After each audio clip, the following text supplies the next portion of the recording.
ஆதியே துணை.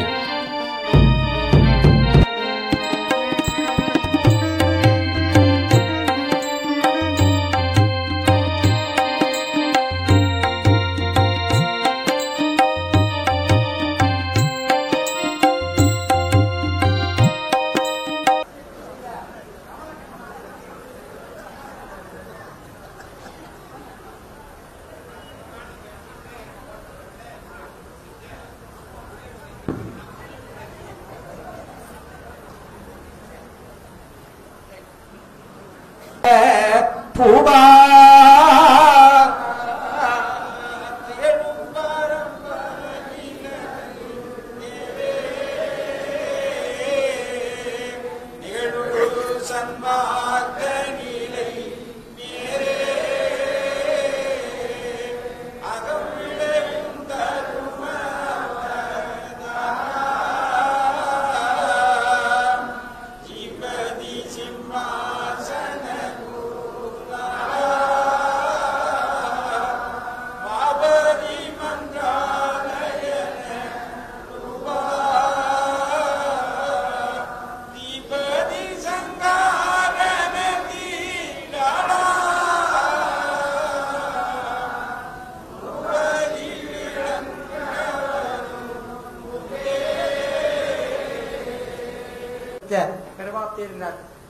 பெரியவர் யாருங்க? தாடி வச்சவன் பெரியவரா, தடி வச்சவன் பெரியவரா? யார் பெரியவர்? திருவள்ளுவர் கேட்க போய் யாருங்க பெரியவரு? செயற்கரிய செய்வார் பெரியார். செயற்கரிய செயல் என்ன செய்யலுங்க? உலகம் பூரா யமன் கையடக்கும். அந்த யமன் ஆண்டவர் கையடக்கும். அவர்தான் பெரியவர். ஒருவரை பற்றி ஓரக திரு என்று சொன்ன அந்த தீர்க்கதரிசன பிரகாரம் அதிசயங்கள் ஏட்டில் அடங்காது அந்த மகான். அந்த அதிசயங்களை இன்னொரு அரிசி விட்டார் அவர். நான் சொல்ல போறப்போ காட்டில் ஏராளமான மரம் விளையுது, மூங்கல். பல மூங்கலை விட்டது கடைக்கு போது பாடகை ஏறுது. சில மூங்கல் ஏணி எட்டி ஏணியா கட்டுறான். சில மூங்கில் கோயில்களுக்கு போய் சாமி கும்பிட்டு வருதான். சில மூங்கில் நல்ல புல்லாங்கல் வித்வான் கையில மாட்டி அவன் 7 தொலைப்படுறான். கிருஷ்ணா பாடுவான் புல்லாங்குழல். அப்ப புருஷோத்தமன் கையில் சிக்கிய புல்லாங்குழல் அந்தர்கள். என்ன கரெக்ட்? எனவே எல்லா மூங்கலும் காட்டுல விளைஞ்சது. ஆனால் சில மூங்கில் மட்டும் காது குத்தி தொலை போட்டு அந்த தொலையினால் அது வாசிக்கவும் நேசிக்கவும் பூசிக்கவுமான இந்த அற்புதங்களை எல்லா மூங்கலும் மூங்கல் தான். அறம் போலும் கூர்மையிலும் மரம் போலும் மக்கள் பண்பில்லாத நல்லூர். இப்ப மரம் மக்கள் பண்பில்லாதா? அப்ப மரம் மாதிரி இருக்கிற மரம் இல்ல, அறம் தெரிஞ்ச மரம். இந்த உலகத்தில் வாழ்க்கையை விட்டுட்டு போற அவருக்கு சாவா வளர்ச்சி தருகும் மங்கை தெய்வம் அவர்கள்.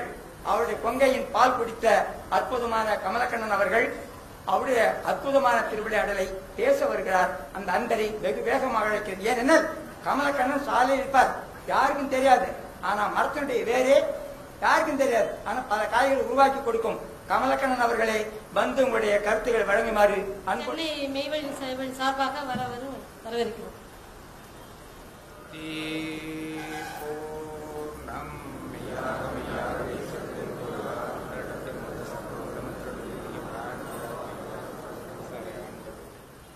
ஆடிரு சமயத்திற்கும்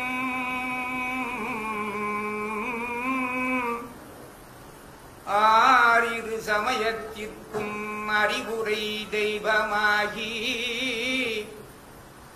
ஆறுயிர் குடி பிறந்தார் அனைவர்க்கும் தந்தையாகி நேரிய கலைகட்கெல்லாம் நிரந்தர நாதனாகி இங்கே எனக்கு பேச சீரிய வழி என்னாவை செலுத்திய தேவதேவே.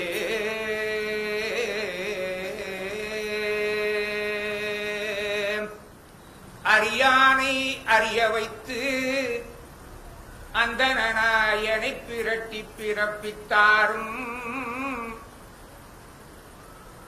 தெரியானை தெரிய வைத்து திரள் இருளை தீ தெரிந்த தேசிகேந்திரா பெரியானை பெரியான் என்று என்னை ஓங்கி பேச வைத்த பிறவா பேரே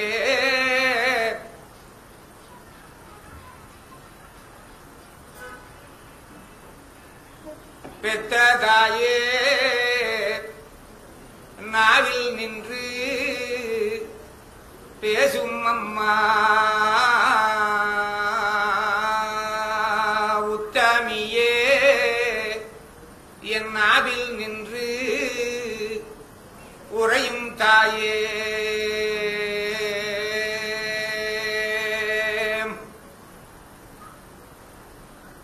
தேவாதி தேவா திருவையாரா தேவாதி தேவா திருவையாரா திருவரங்க திரு கைலாசவாசா தீன்குலத்திலக நாயகா தேவ பரமண்டலத்தின் பிதாவே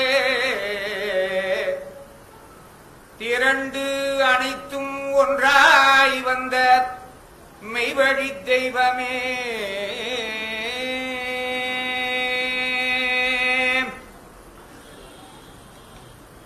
ஆமன் வித்தாதி ஓதை இங்குலாவுக்கு திகாந்த ஜகாதி அன்னங்களும் விளங்கும் யுகங்களின் அடிக்கோடி கோடியும் யுகாந்த முடிகோடி கோடிகளும் கடந்து நின்ற வெற்பே நீதி வழிபற்றி தாவி தொடர்ந்து வெளியாவதற்கென நிற்கும் என்றும் குன்றாத அன்றாதி மனுமகன் வான்முகடையோடிய நெடுமுடி மெய்மை குணக்குன்றெனும் குன்றேறி நின்று ஊவிக்கொண்டிருந்த தலைநாள் இலங்கை அருகில் வேதகளை வழங்கிய ஆதீன சென்னரிச்சீர் உழவுகோள் கைவரவடைந்த பெருங்குடி பிறப்பு பெரியதன சம்சாரியர்களாகிய நலவிளைவு பொன்னில வளர்த்து மானாக்கண்ணாளர் என்னும் குழாங்கள் சூழ்ந்து விரிந்து முன்னு பின்னு காலங்களை எக்கி எட்டி தடாவி தங்கள் தங்களின் இரக்கம் அடைபடுத்தி கிடக்கும் செவ்வரி படர்ந்த கண்களை அகட்டி கூத்து மகா அதிசயத்துடனே அதிசயம் கொஞ்ச நேரத்துக்கு முன்னாடி பேசினார் அண்ணா. மகாதிசயத்துடனே அங்கனம் எதிர்பார்த்து கொண்டிருந்த அதிதீர்க்க தரிசனையாவது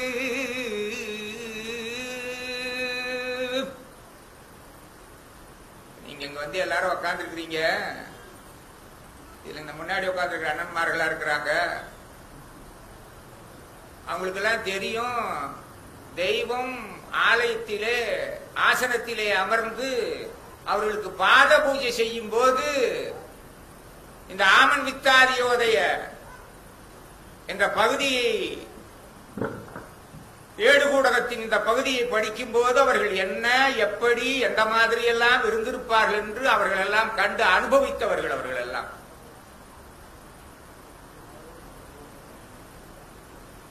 அதனால பார்த்தேன், ஒரு ஸ்தோத்திர பாடல் பாடிட்டு பாடி இல்லாமே பேசி இல்லாமே நினைச்சேன். எம்பெருமானை, அந்த தேவ தேவேசனை, என் குலதெய்வத்தை நான் இருந்த அனுபவிச்சவனாச்சேன். ஆகினாலே ஆமன் வித்தாரையோ படிச்சேன்.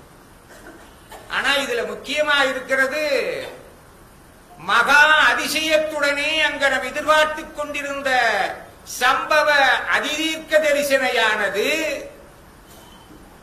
அது என்ன அதிதீர்க்க தரிசனை? கிருஷ்ணபுரம் அழகா பாடுவார். பரிசு குருவே மறையின் தரிசனை, அதிதீர்க்க தரிசனை. பரிசு குருவே மறையின் தரிசனை பண்ணுருவே வரத குரு நிறைகுமுத விரிகருணை பொழியும் நிறைதவுசி நரை ஒழுகு மறைமணிகள் இழகு மறை வலுனா வளரரசு மணிசிகரமேரே அறமுதலாய் அது உதவும் அந்த மதிபதியோர் உறவே பரிசு குருவே மறையின் தரிசனை பண்ணுருவே. இது எங்க நடந்துச்சு? அந்த திடதீர்க்க தரிசனம் நடைபெறும் காட்டிலே நாங்க பார்த்தோம். தேவன் அவாந்திர காட்டிலே நடந்தது. உத்தியோகன காணிலே நடந்தது, மதிவளரும் பூவன காணிலே நடந்தது, மதிவளரும் பூவனத்திலே நடந்தது, ஒளிவா மலையிலே நடந்தது, ஊரமலை காட்டிலே நடந்தது. தரணியில் இல்லாத ஒரு தனி செயற்பதி அங்கே நடந்தது. மெய்குண்டம் என்னும் மெய்வழிச்சாலை குருச்சேத்திரத்திலே ஊரான ஊர் உயிர்ப்பயிர்க்கு உதவும் ஊரிலே இருந்து இங்கு ஆன்மீக மெஞ்ஞான இச்சையுடைய பெருங்குள மக்களாகிய உங்கள் அனைவரையும் சந்தித்து மெஞ்ஞானம் பெற எந்த ஒன்று பிரதானமோ அதை பற்றி நீங்கள் கொடுக்கும் நேரத்தை பொறுத்து உங்களுடன் கலந்து உரையாடி பகிர்ந்து கொள்ள வந்துள்ளேன்.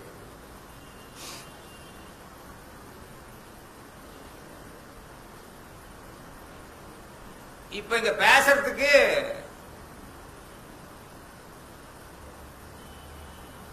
எனக்கு அனுமதி கொடுத்து உட்கார வச்சாங்க. மெய்வெளி சொக்கலிங்க அனந்தர் அண்ணா அவரே கூப்பிட்டாரு. அவர் கூப்பிட நான் வரமாட்டேன். ஆக வந்துட்டேன். அவருக்கு திருக்குறள் மணின்னு ஒரு பட்டம் இருக்குது. அது பல பேருக்கு தெரியும். இருந்தாலும் நான் இப்ப சொல்றேன். சென்னையிலே மயிலாப்பூரிலே 2000 ஆண்டுகளுக்கு முன்னே திருவள்ளுவர் ஆண்டு எனக்கு சரியா தெரியாது, 2042 வாழ்ந்த 1.25 அடியிலே 7 சீர் கொண்டு 33 அதிகாரம் கொண்டு 1330 குறள்கள்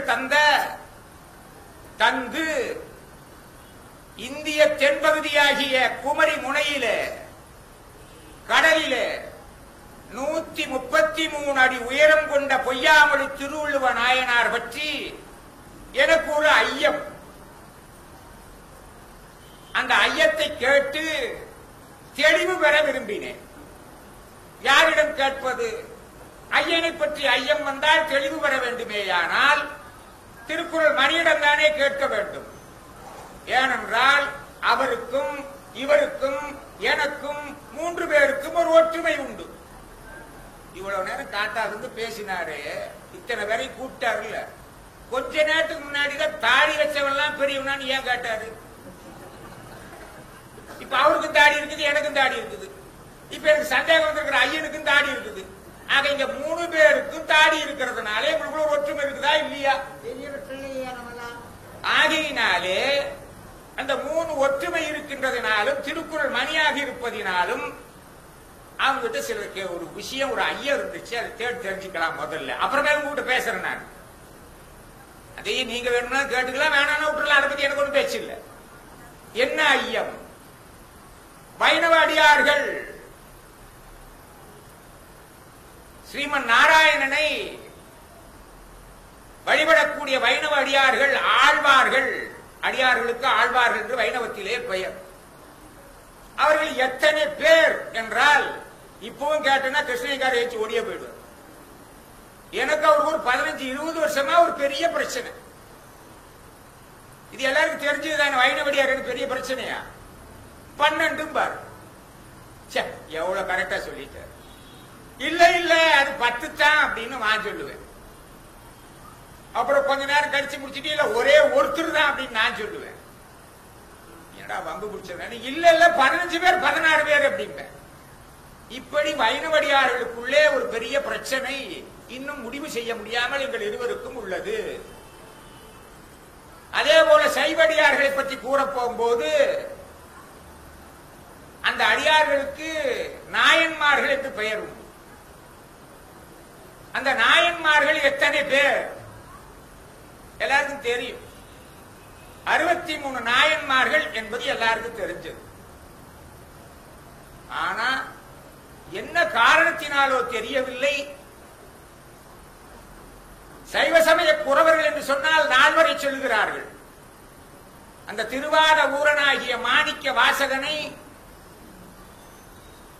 திருவாரூரன் சொல்ல திருச்சிற்றம்பலமுடையார் எழுதிய திருவாசகம் 51 பதிகம் எழுதியவரை நாயன்மார் வரிசையிலே சேர்க்கவில்லை. அப்ப 63. இன்னொரு பிரச்சனை, என்னுடைய ஐயா இப்பதான் வருது. இந்த 1330 குறட்பாக்களை நமக்கு கொடுத்தாரு. அவருக்கு என்ன பேர் அப்படின்னு கேட்டீங்கன்னா, மயிலாப்பூர்காரருக்கு, சென்னையில் இருக்கிறவருக்கு திருவள்ளுவ நாயனார். இது நீங்க ஒத்துக்கிறீங்களோ ஒத்துக்கலையோ, நம்ம கிரந்தத்தில திருமஞான குரல்ல திருவள்ளுவ நாயனார்னு தெய்வமே எழுதியிருக்கிறார். அப்ப நாயன்மார்கள் 63, 64, 65 அது எத்தனை பேரும் இருந்துட்டு போறாங்க. இப்ப எனக்கு அந்த பிரச்சனையில நாம பேசிட்டு இருப்பேன். அப்படின்னா மறுபடியும் சிக்கல் வந்தது. கொஞ்ச நேரத்துக்கு முன்னாடி ஒருத்தர் பேசினார், நீங்க நாயன்மார் வரிசைகளை போய் கேட்க போனீங்கன்னா தனியடியார பேசுறீங்களா தொகையடியார பேசுறீங்களான்னு ஒரு கேள்வி வரும். அப்ப இவங்க 2 பேரையும் தொகையடியார சேர்த்த போறீங்களா இல்ல தனியடியார சேர்த்த போறீங்களா அது எனக்கு தெரியாது, அது உங்க இஷ்டம். அதனால இந்த வழக்க இதோட இந்த பிரச்சனையை நிறுத்திக்கிட்டு முடிவு உங்க கை கூட்டாச்சு. அடுத்து ஏன் இதை சொல்ல வந்தேன் அப்படிங்கிறது ஒரு முக்கியமான பகுதி.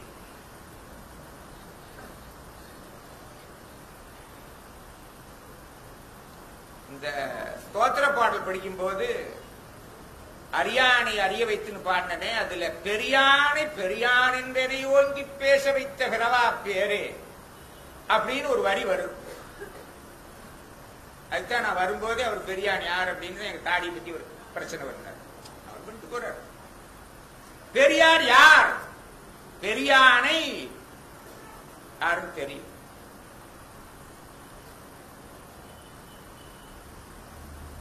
எப்ப ஒரு பெருசுன்னு இருக்குதோ அப்ப கண்டிப்பா சின்னதுன்னு ஒண்ணு இருக்கும் போல் இருக்கும். சின்னது இல்லாம பெருசுன்னு உங்களால சொல்ல முடியாது. எப்படி? இது பெருசா சின்னதா தெரியல. ஆள்காட்டி வரையில் இது சின்னதா பெருசான்னு கண்டுபிடிக்க முடியல. காட்டும் போது இது சின்னதுன்னு சொல்ல முடியல, பெருசுன்னு சொல்ல முடியல. இப்ப நான் கேட்கிறேன், இது சின்னதா பெருசா? நடுவரல் கூட வந்துருச்சு. ஆள்காட்டி விரல் சின்னதாயிடுச்சு, நடுவரல் பெருசாயிடுச்சு. அப்ப பெருசு சின்னதுங்கிற ஒரு பிரச்சனை வந்துருச்சு. ஒரு கோடை போட்டுட்டு இது சின்ன கோடா பெரிய கோடா நீங்க காட்டீங்கன்னா அந்த கோட்டை எந்த கோடுன்னு உங்களால சொல்ல முடியாது. பக்கத்துல ஒரு கோடு போட்டா தான் இது சின்னது பெருசுன்னு சொல்ல முடியும்.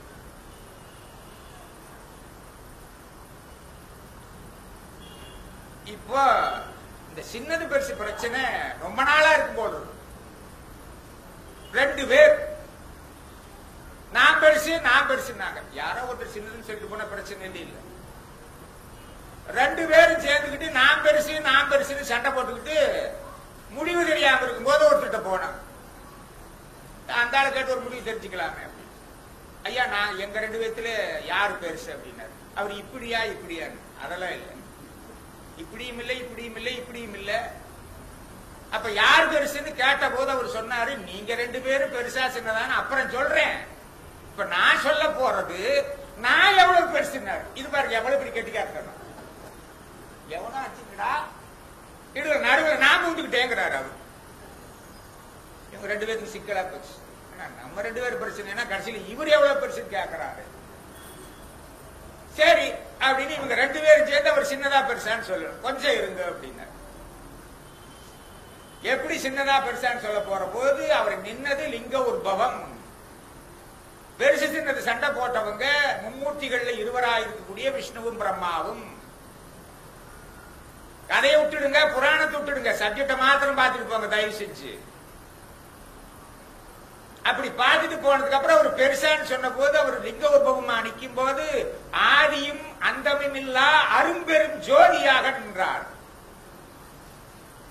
அற்பெரும் ஜோதியாக நின்றார். இன்னைக்கும் தேடிக்கிட்டு இருக்கிறதாக புராணத்திலே சொல்லப்படுகிறது. அடியும் முடியும் தேடிக்கொண்டிருக்கிறார்கள் அந்த பெரியவரோட உயரத்தை தெரிஞ்சுக்கிறதுக்காக. ஆனா தெரியலீங்க. பாருங்க, இங்க கலாட்ட உட்காந்துருக்காங்க பாருங்க. இவங்கெல்லாம் என்ன பாடுறாங்க? எங்களுக்கு பாடவா தெரியும், ஒரு மண்ணாங்கட்டியும் தெரியாது. எங்க அப்பன் பாடி வச்சாரு, அடியும் முடியும் நடுவென்று உரைக்கும் இந்த அரியார் உலகிலே. அவங்க 2 பேருமே தேடிட்டு இருக்கிறது. இந்த அடியும் முடியும் நடுவும் கண்ட வான அனந்தக்கே பாத்தீங்களா? அவங்க தேடிட்டு இருக்கிறாங்க. திரு மாலோடு நான்முகனும் தேடி தேடோனா அந்த தலைவனுடைய அடியையும் முடியையும் தேடி கண்டுகொண்டவர்கள் இங்கே அமர்ந்திருக்கக்கூடிய இந்த செந்நிறையாடை அணிந்தவர்கள் எல்லோரும். இதுக்காக ஒரு நாள் எடுத்து வச்சாங்க ஐயா. வருஷத்துக்கு ஒரு தடவை பஞ்சபூத ஸ்தலங்களிலே ஒரு தலமா இருக்கக்கூடிய திருவண்ணாமலையிலே அக்னியாக கொண்டாடுறதுக்காக தீபம் எல்லாம் ஏத்திக்கிட்டே வந்து மகா தீபம் மலை மேல ஏத்துனா கொஞ்சம் பெருசா இருக்கட்டும் அப்படின்னு அந்த மகா தீபம் ஏத்துனதுக்கு அப்புறம் ஒரு பெருசான்னு காட்டுறதுக்காக வச்சிருப்பாங்க. அது எந்த மாசம் ஏத்துனாங்க அற்புதமா தெரிஞ்சுக்குதான். நாமளும் ஆலயத்துல திருவிழா கொண்டாடுறவங்க தான். தமிழ் மாதங்கள் 12 நல்லா தெரிஞ்சுக்குதான். ஒவ்வொரு மாதத்தினுடைய பெயருக்கும் ஒரு பொருள் இருக்கும். அது பொருள் இருக்குதோ இல்லையோ தெரியல. எம்பெருமான் எனது நாயகம் அவர்கள், எனது குருபெருமான் அவர்கள், எனது தந்தை அவர்கள் புரட்டாசி மாசமே எழுதிவிட்டார் ஐயா. ஈரோடு ஒரு பெரிய டாக்டர், சன்மார்க்கத்தில் ஒரு பெரிய மனுஷன். அப்பேற்பட்ட மனுஷன் எனக்கு எப்ப லெட்டர் எழுதினாலும் இந்த வரியை எழுதாம லெட்டர் எழுதவே மாட்டார். ஏன்? நம்மளுடைய உண்மை தெரியல, உன்னதம் தெரியல. கார்த்திகை மாதத்தினுடைய அந்த பேர் இருக்குமே, அதுக்கு அர்த்தம் என்ன? காக்கும் தீ கை கொண்டோர் அர்த்தமா? காக்கும் தீ கை கொண்டோர் கார்த்திகை என விண்ட வேற்றுரைய சாலை விடுதி விடுதியாக பிச்சைக்கு வந்தாரே, வீடு தேடி பிச்சைக்கு வாராரே. அந்த பிச்சைக்கு வந்தவர் யாருன்னா அந்த காக்கும் தீ கை கொண்டவர் இருப்பாரே கார்த்திகை அப்படின்னு அவங்க பெருசான்னு பார்த்ததுல அவங்க சமாச்சாரம் அப்படி நிக்குது. இன்னொரு பெருசு பார்க்கணும். இது 3வது பெருசு இப்ப சொல்லிட்டு இருக்கிறேன். முதல் பெருசு கோடா இல்ல விரலா. அடுத்தது இப்ப புராணத்துல ஒரு சமாச்சாரத்தை சொல்லி அனந்தர்கள் சமாச்சாரத்தை சொல்லிச்சு. அடுத்த பெருசு சமாச்சாரம் தச அவதாரத்திலே ஒரு அவதாரம் வாமன அவதாரம். வந்தாரு, மாவழி சக்கரவர்த்திட்ட போனாரு. யாகம் பண்ணிட்டு இருக்கும் போது, ஐயா யாகம் பண்றையே, தானம் கொடுக்கறதுல நீ சிறந்தவனாச்சு, எனக்கு தானம் கொடுக்கணும். 3 அடி மண் கேட்டான், கொடுத்தாச்சு.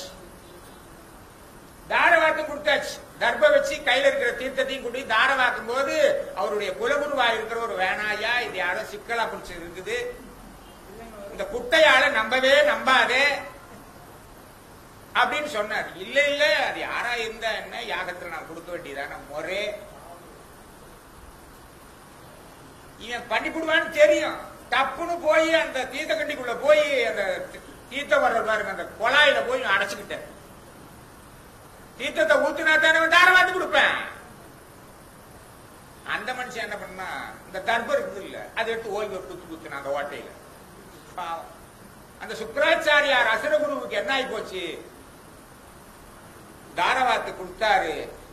அந்த தாரவாத்து கொடுத்த நேரத்தில் என்ன நடந்ததுன்னு ஆச்சரியமா இருக்குது. அந்த 3 அடி மண் கேட்ட அந்த பெருமான் சின்னதா இருந்தவர் பெருசா மாறினார். இது சின்னதா பெருசா தெரியல. திருவிக்கிரமனாக மாறி 3 அடி மன அடியிலே உலகளந்த பெருமாளாக ஓங்கி உலகளந்த உத்தமன் பேர்வாடி அப்படின்னு அவங்க சேர்த்தார். ஒரு நாள் இவ்வளவு சொல்லும்போது புராணமாவே வச்சுக்கங்க. அதையும் நாரதர் வந்து ஒரு ஊர்ல இருந்து ஒரு ஊருக்கு போறார். அதாவது வைகுண்டத்திலே இருந்து கைலாசம் போயிட்டு இருக்கிறார். கைலாசம் போயிட்டு இருக்கும்போது நடுவில் அவருக்கு தண்ணி தாகம் வந்துச்சு. சரி, எங்க போய் கொடுக்கணும், ஒரு ஆச்சாரமானவர் அல்லவா.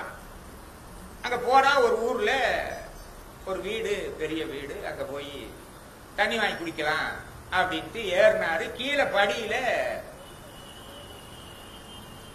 ஒரு பெரிய மரம், ஆலமரம், அது கீழே கடவோட தெரியாம செருப்பு தைக்கக்கூடிய ஒரு தொழிலாளி அமர்ந்து கொண்டிருந்து தைச்சுக்கிட்டு இருக்கிறார். அவருக்கு வேற ஒண்ணுமே தெரியாது. நம சிவாய நம சிவாய நம சிவாய நம சிவாய கூட சொன்னாங்க. என்ன சொல்லணும், சதுரியும் கோடிகால சர்வ மூலமந்திரத்தையும் சொல்லுங்கள், 16 தடவை சொல்லுங்கள், வீசனாதிக நேரம் சொல்லுங்கள் கூட எல்லாம் பேசினார். அன்னைக்கு அவரு நமசிவாயம் நமசிவாயம் சொல்லிட்டு காலங்காத்தால இவரு போய் என்ன நின்னார். நின்ன உடனே ஒரு கும்பிட்டுக்கிட்டேன் நமசிவாயம். ஐயா செருப்பதா அந்து போச்சா? இல்ல அறல. பின்ன என்ன விஷயம்? இங்க ஒருத்தர் இருக்கிறாரே, அவர் வீடு பார்க்கணும். இல்ல ஏதாவது செருப்புல மிஸ்டேக் இருந்தா கொடுங்க, நான் தைச்சு கொடுக்குறேன். நீங்க முதல் போனியா இருக்கிறதுனால காசே தர வேணாம். இல்ல இல்ல நான் அவரை தான் பாக்கணும்னு படி ஏறி மேல போனார். போய் அந்த வீட்டு கதவை தட்டினாரு. அம்மா வந்து கதவை திறந்துட்டு யார் நீங்க அப்படின்னு. நான் கொஞ்ச நேரம் இல்லைங்க, என்ன விஷயம்னு கூட கேட்கல. கொஞ்ச நேரம் இருங்க, ஐயா பூஜை செஞ்சுட்டு இருக்கிறாரு, வருவாரு அப்படின்னு. கிட்டத்தட்ட ரொம்ப நேரம் ஆச்சு. ஐயா பூஜை முடிச்சுட்டு வெளியே வந்தார். வெளியே வந்து ஐயா வாங்க வாங்க நமஸ்காரம் கும்பிடுறேன். நாரதரே நம்ம வீடு தேடி வந்திருக்கீங்க? ஒண்ணு இல்ல, போற வழியில தாகம் அடிச்சுட்டு தண்ணி குடிக்க வந்தேன். அப்படியா? தண்ணி குடிக்கிறதுக்கு முன்னாடி எனக்கு ஒரு சின்ன பிரச்சனை. நீங்க எங்க இருந்து எங்க போறீங்க? வைகுண்டத்திலிருந்து கைலாயம் போறேன் அப்படின்னா. கைலாயம் போனீங்கன்னா எனக்கு ஒரு சின்ன அப்ளிகேஷன் இருக்குது, அதை அங்க கொண்டு போய் சிவபெருமான்கிட்ட கொடுத்து ரிசல்ட் வாங்கிட்டு வந்திருக்கேன். தண்ணி என்ன கொடுக்கல. நீங்க எப்ப வந்தீங்கன்னு கேக்குறாரு. நீங்க அங்க உட்காந்துட்டு பூஜை பண்ணும்போது அந்த பால் கணக்கும் அந்த வட்டி கொடுத்த கணக்கும் பேசிக்கிட்டு இருந்தீங்க பாருங்க, அப்பவே நான் வந்துட்டேன் அப்படின்னு. அவர் பூசை எப்படி இருக்கு? பட்டணத்தார் சார், கையொன்று செய்ய பிடியொன்று நாட நான் செய்யும் பூசனை எவ்வாறு கொள்வாய் அப்படின்னு சொன்னது கூட அவர் செஞ்ச பூசையோட லட்சணம் அப்படி. அது வேண்டாம், நாமளும் அப்படி ஒரு காலம் பண்ணிட்டு இருந்தோம். இப்படி சொன்னாரு. சரிட்டு அப்புறம் தண்ணி இங்க தண்ணி கேட்டா நடக்காதுட்டு அப்புறம் கீழே இறங்கி போனாரு. அங்க கைலாயத்துக்கு போனார். கைலாயத்துக்கு போனா அங்க உள்ள கேட்டுக்கு முன்னாடி நந்திய பெருமான் நின்றுட்டு இருக்காரு. சாமி என்ன விஷயம் வந்திருக்கீங்களே? அவருக்கு தெரியுமில்ல இவரு. இல்ல ஐயாவை பாட்டு போலான்னு வந்தேன்.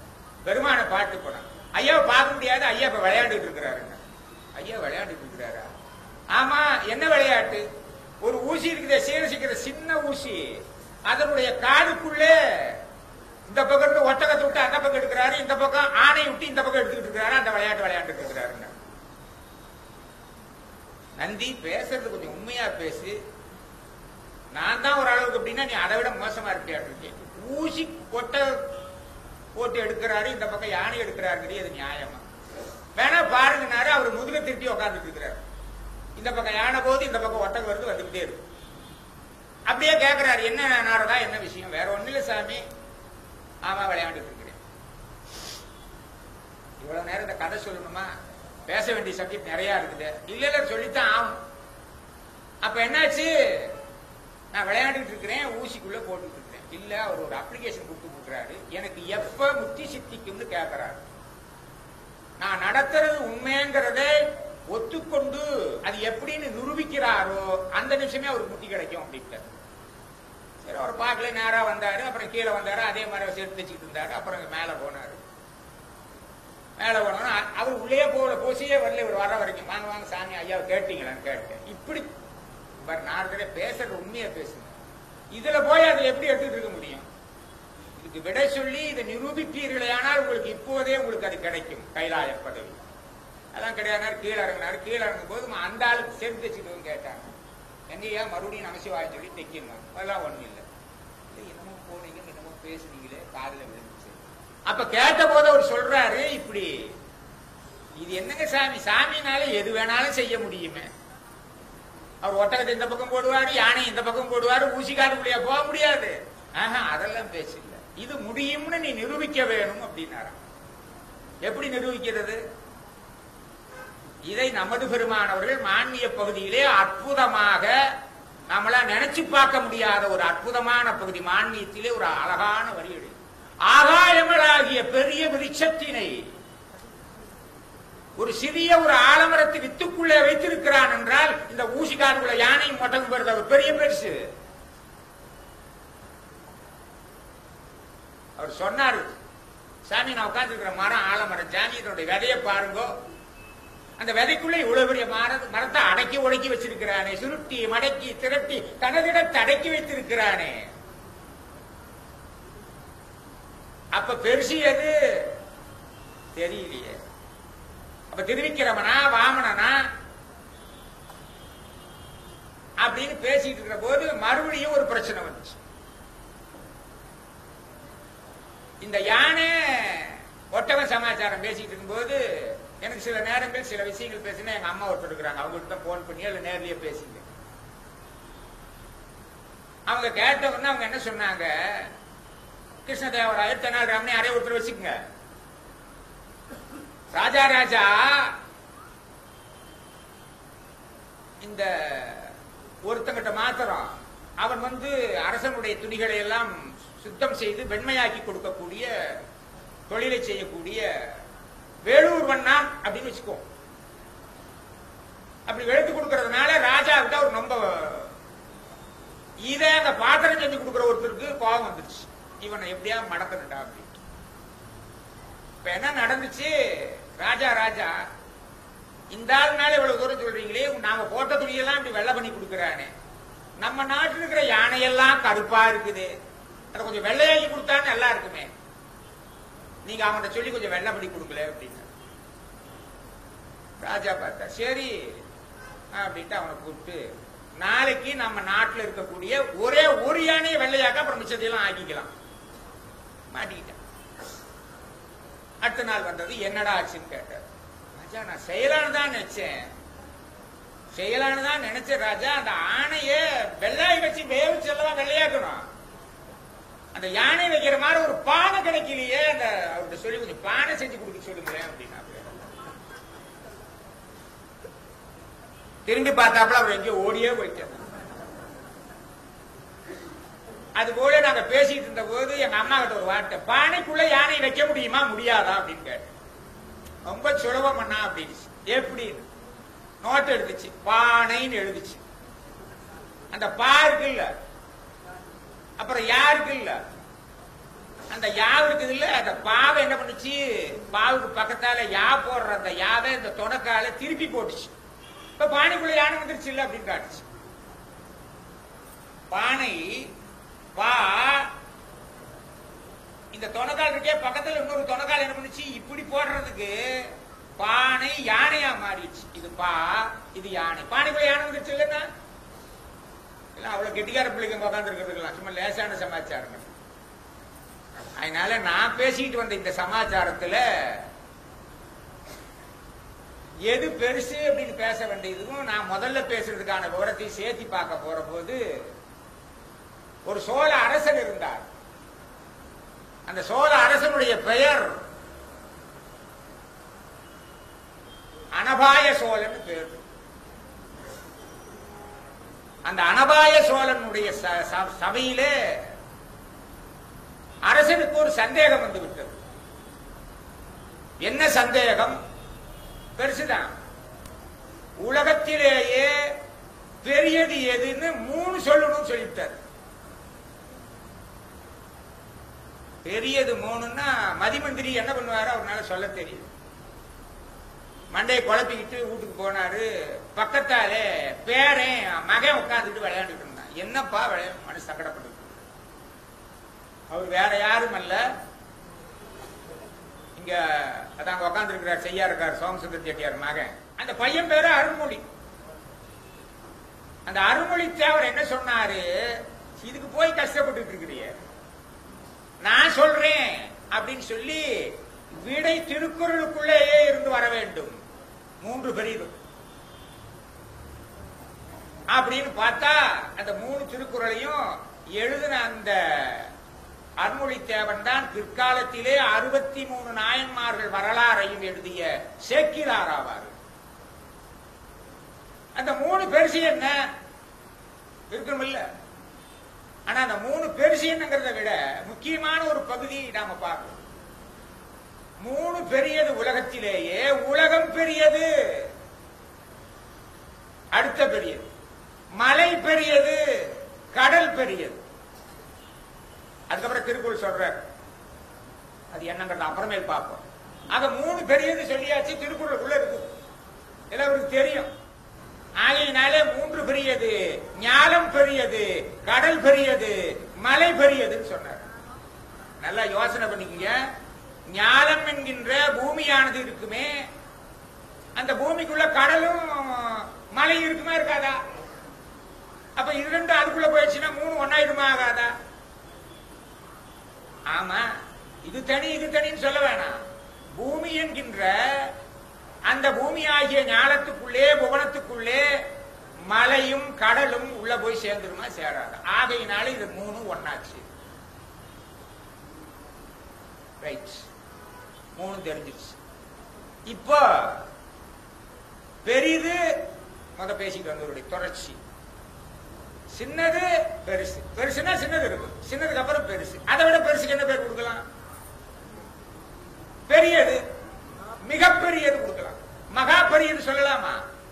அதை விட பெரியது இருக்க மாட்டிருக்குது. அதற்கு ஒரு அற்புதமான பெயரை நமது பெரியோர்கள் எல்லாம் சொல்லி வைத்திருக்கிறார்கள், நாமெல்லாம் தெரிஞ்சு வச்சுக்கணும். அது ஏது அப்படின்னாங்க, அளக்க முடியாததாக இருக்கக்கூடியதற்கு பெயர் பெரியது. அளக்க முடியாதது ஒன்னல்ல 5 இருக்குது, எல்லாருக்கும் தெரியும். ஏன் 5 தெரியாதா? நல்லா தெரியுமே. அது ஏது அப்படின்னா பஞ்சபூதங்கள்.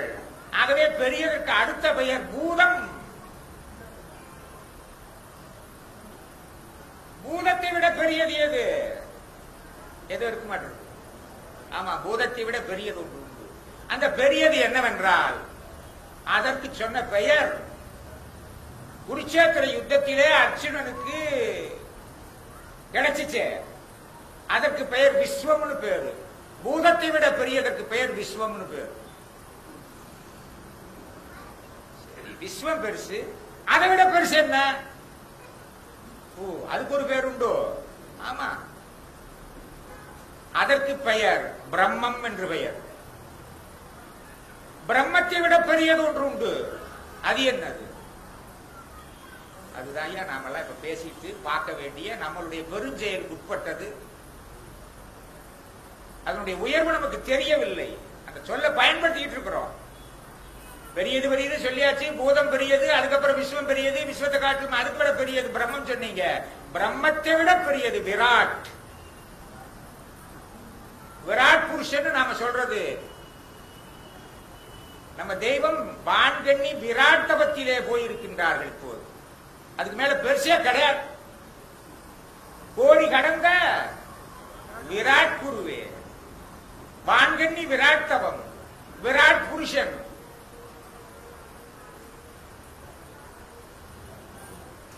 ஆகையினால அந்த விராட் அப்படிங்கிற சமாச்சாரம் உயரியது, பெரியது மட்டுமல்ல, அதற்கு மேல் பெரியது எதுவுமே இல்லை.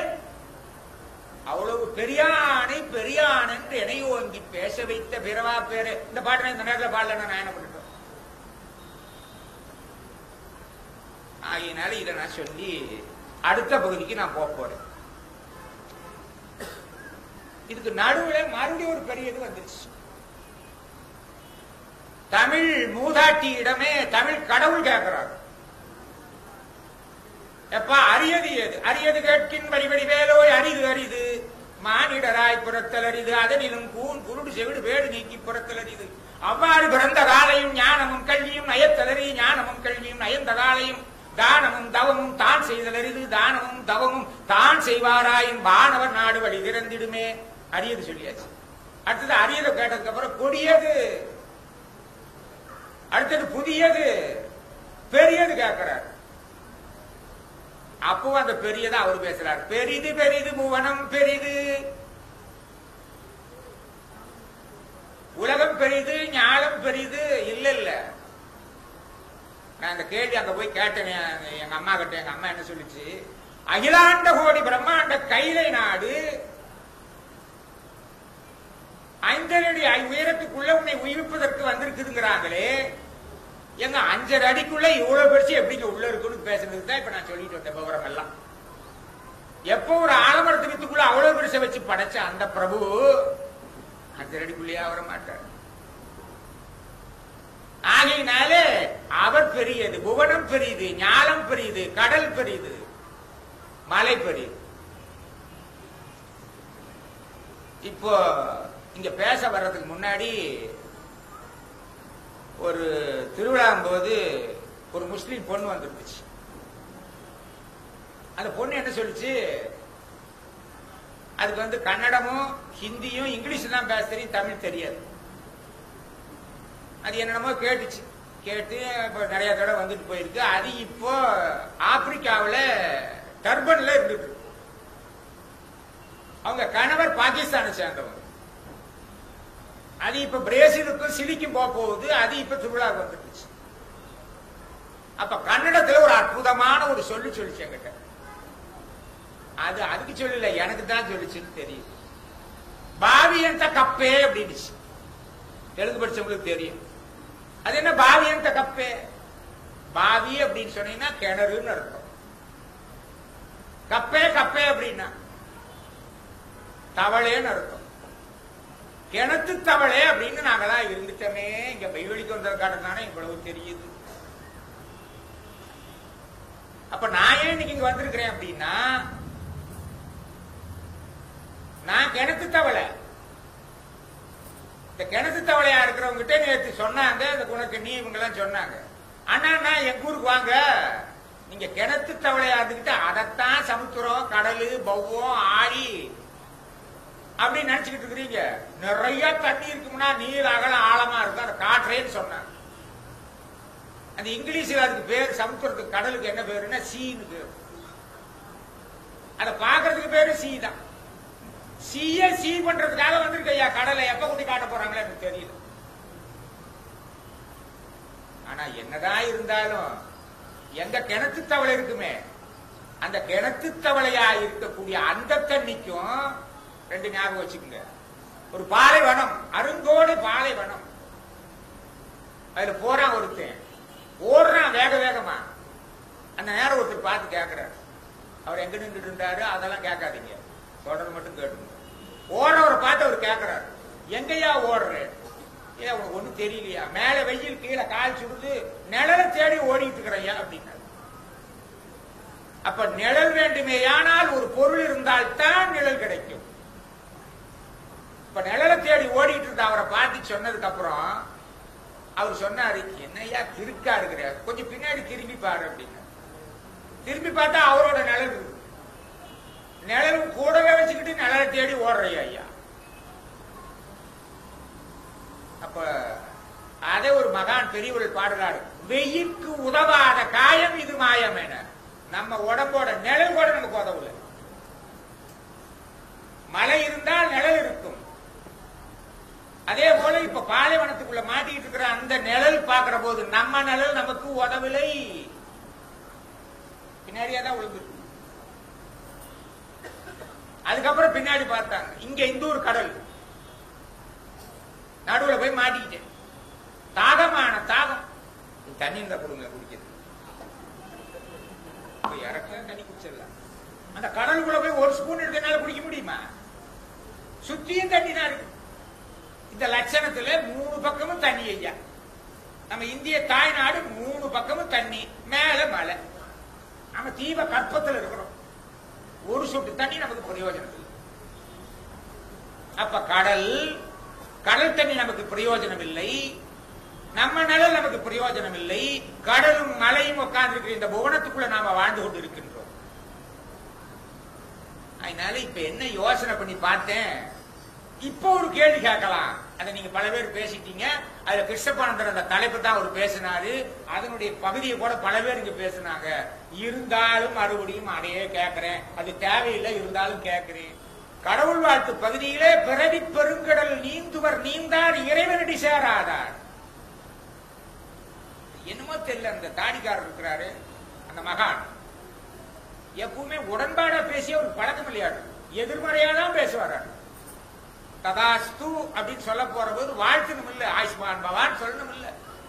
அவர் என்ன சொல்றாரு, நீந்துனா கரை சேருவான்னு சொன்ன குறைஞ்சா போயிடுவாரு, நீந்தா கரை சேராத.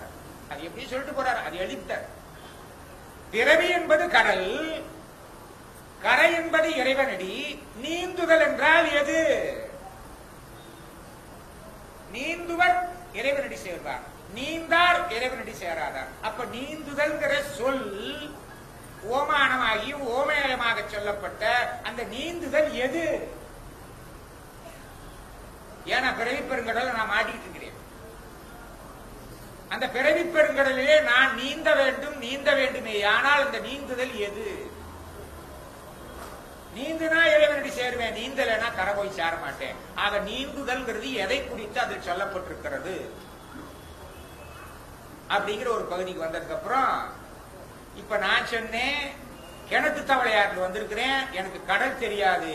இப்ப நான் கொஞ்ச நேரத்துக்கு முன்னாடி இவ்வளவு பெரிய உத்தியோகத்திலே இருந்து திடதீர்க்க தரிசனம் நடைபெறும் காட்டில இருந்து இப்ப நான் வந்திருக்கிறேனே, எங்க ஊர்ல கடல் இல்ல,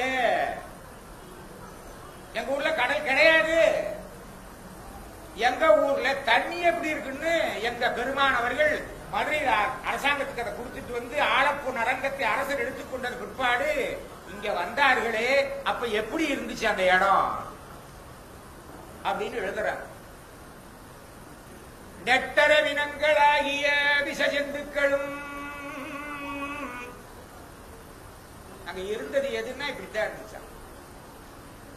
எங்கும் ஜலமின்றி 42 தோற்றமாக காணும் இவ்வெருமை ஓங்கிய வனாந்திரத்தின் கண்ணே போய் குடியேறி இருப்பதற்கு எல்லாரும் கேட்கிறாங்க. 1942 கவர்மெண்ட் இருந்து வாங்கியாச்சு எல்லாம். மெட்ராஸ்காரங்க இருந்து, மதுரைக்காரங்க இருந்து, தேவகோட்டைக்காரங்க இருந்தாங்க. தெய்வமே இந்த இடத்துல வாங்கினீங்கன்னா 100 தென்னை மரத்தோட ஒரு தோப்பு இருக்குது, அங்க வாங்கிட்டா நம்ம மெய்விடிச்சாலும் நல்லா இருக்கும். இன்னொருத்தர் பண்ணாரு ஈஸியாலாம் இப்ப வரல. தெய்வமே அங்க வாங்கிட்டீங்கன்னா அந்த ஈஸியால வாங்கிட்டோம்னா கடற்கரை ஓரமா போயிடலாம். எந்த பெருமானாட்டம் நம்ம பெருமானாட்டம் ஒரு கபட சுத்தரா இந்த உலகத்திலேயே பார்க்க முடியும். கேட்ட உடனே ஆமாண்டா, ஆமா வந்து இறங்குனா நம்ம பிளைட்ல இருந்து இறங்குனா இறங்குனது ரயில்வே ஸ்டேஷன் பக்கத்தா இருக்கணும், இதுவும் பக்கத்தா இருக்கணும். அவனை போட்டாரையா திருச்சியில இறங்கி கேரளூர் போய் கீழக்குறிச்சி போய் உள்ள போறதுக்குள்ள எவனாவது வருவான. ஒரு நாள் கவனவர் அவங்க மனைவி கூட்டிக்கிட்டு மொத பேச்சுக்கு கல்யாணம் பண்றதுக்கு பத்திரிகை வைக்க வந்தார். அன்னைக்கு சரியான மழை. கீரனூர் வரைக்கும் வந்தது எங்க போறீங்க கேட்டுக்கிட்டே வந்தார். நீ பேசாம பாடுனது அங்க சரியான மழை அடிச்சுட்டா பாதை வேற பண்ண ரொம்ப முடியாம ஆயிடுச்சு. வேணாங்க நம்ம திருச்சிக்கே போயிடலாம் அப்படின்னு. அப்புறம் உள்ளகெல்லாம் வந்தாங்க. அப்புறம் அங்க ஜெகதீசன் விடுதி கட்டியிருந்தாரு, அங்க தங்கி இருந்தாங்க. அப்ப அந்த அம்மா என்ன சொல்லுது, காலையில போறேன் சன்னிதானத்துக்கு என் பொண்ணுக்கு திருமணத்துக்கு அழைப்பது வைக்கிறதுக்கு, தெய்வ சன்னிதானத்திலே எனக்கு சுட சுட சக்கரை பொங்கலும் இவ்வளவு பூ எடுத்து கொடுத்தாங்க அப்படின்னு. அப்ப அந்த வெறுமையோங்கிய வனாந்திரத்தின் கண்ணே போய் குடியேறி இருப்பதற்கு அவர்களுக்கு மட்டும் தனியே இனிய எண்ணம் வந்ததானது என்ன காரணத்திற்காக என்ற அடையாளங்கள். அப்ப ஏங்க போய் உட்கார்ந்துட்டு இருப்பாங்க. எங்க ஊர்ல கடல் இல்ல, எங்க ஊர்ல தண்ணியே இவ்வளவு பிரச்சனையா இருக்கு. உங்க ஊர்ல தண்ணி இருக்குது, நிறைய தண்ணி இருக்குது. உங்க ஊர்ல தண்ணி எனக்கு ஒரு குட்டு கூட ஒரு ஸ்பூன் கூட பத்தாது. இதோ பாட்டில் வச்சிருந்தாரு, ஏதோ கொஞ்சம் கொடுத்தாரு. தெய்வம் நாங்க வந்திருக்கிற உத்தியோகம் காட்டுல இருக்குது ஐயா. அது எவ்வளவு பேர் வேணாலும் இருக்கலாம். அப்ப பருமரக்களம் அங்கே இருக்கிறது, கடல்ல தண்ணி இருக்குது, நல்ல தண்ணி கிடைச்சிட்டு இருக்குது, சாயுட்ச கடலையே சொல்லி இருக்கிறாங்க. அப்படிப்பட்ட அந்த இடத்துக்குள்ள யாரு வந்தாலும் சரி, சாலை ஜீவ தண்ணீர், தாகமா இருக்கிறவனுக்கு ஜெய்வ தண்ணீர் இலவசமாக கொடுக்கறதுக்கு அங்க வச்சிருக்கிறாங்க. அப்படிப்பட்ட அந்த குருச்சேத்திர பூமியில இலக்கியம், இலக்கியம் சொல்லக்கூடாது, உண்மை, ஓமானம், ஓமேயம் அல்ல. பூமின்னு பேசிட்டோம், கடல்னு பேசிட்டோம். அதுக்கு பக்கத்தாலே இன்னொரு சமுத்திரம், கடல், பூமி, மலைன்னு பேசிட்டோம்.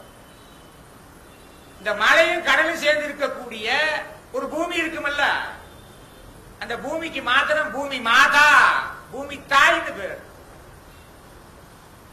எல்லாம் உட்கார்ந்து இருக்கிறாங்க. இவங்க எல்லாம் என்ன பண்ணி இருக்கிறாங்க, அவங்கவுங்க சக்திக்கு அவங்கவுங்களுக்கு சூழ்நிலைக்கு தகுந்த மாதிரி எல்லாரும் சேலை கட்டி இருக்கிறாங்க. ஆனா இந்த பூதேவியானவள், இந்த பூமி மாதா ஆனவள் என்ன சேலை கட்டி இருப்பான்? இதெல்லாம் மாநிலத்தில் எழுதியிருக்காங்க. நெடிய அலைகளை உடைய, அது என்ன டிசைன் போட்டு கடல் போய் போய் வருது. நோர வெண்ணூரை பூவலங்கார அகண்ட கடலினை ஆடையாக உடுத்தீரான் என்ற இப்பெரிய பூமியானது.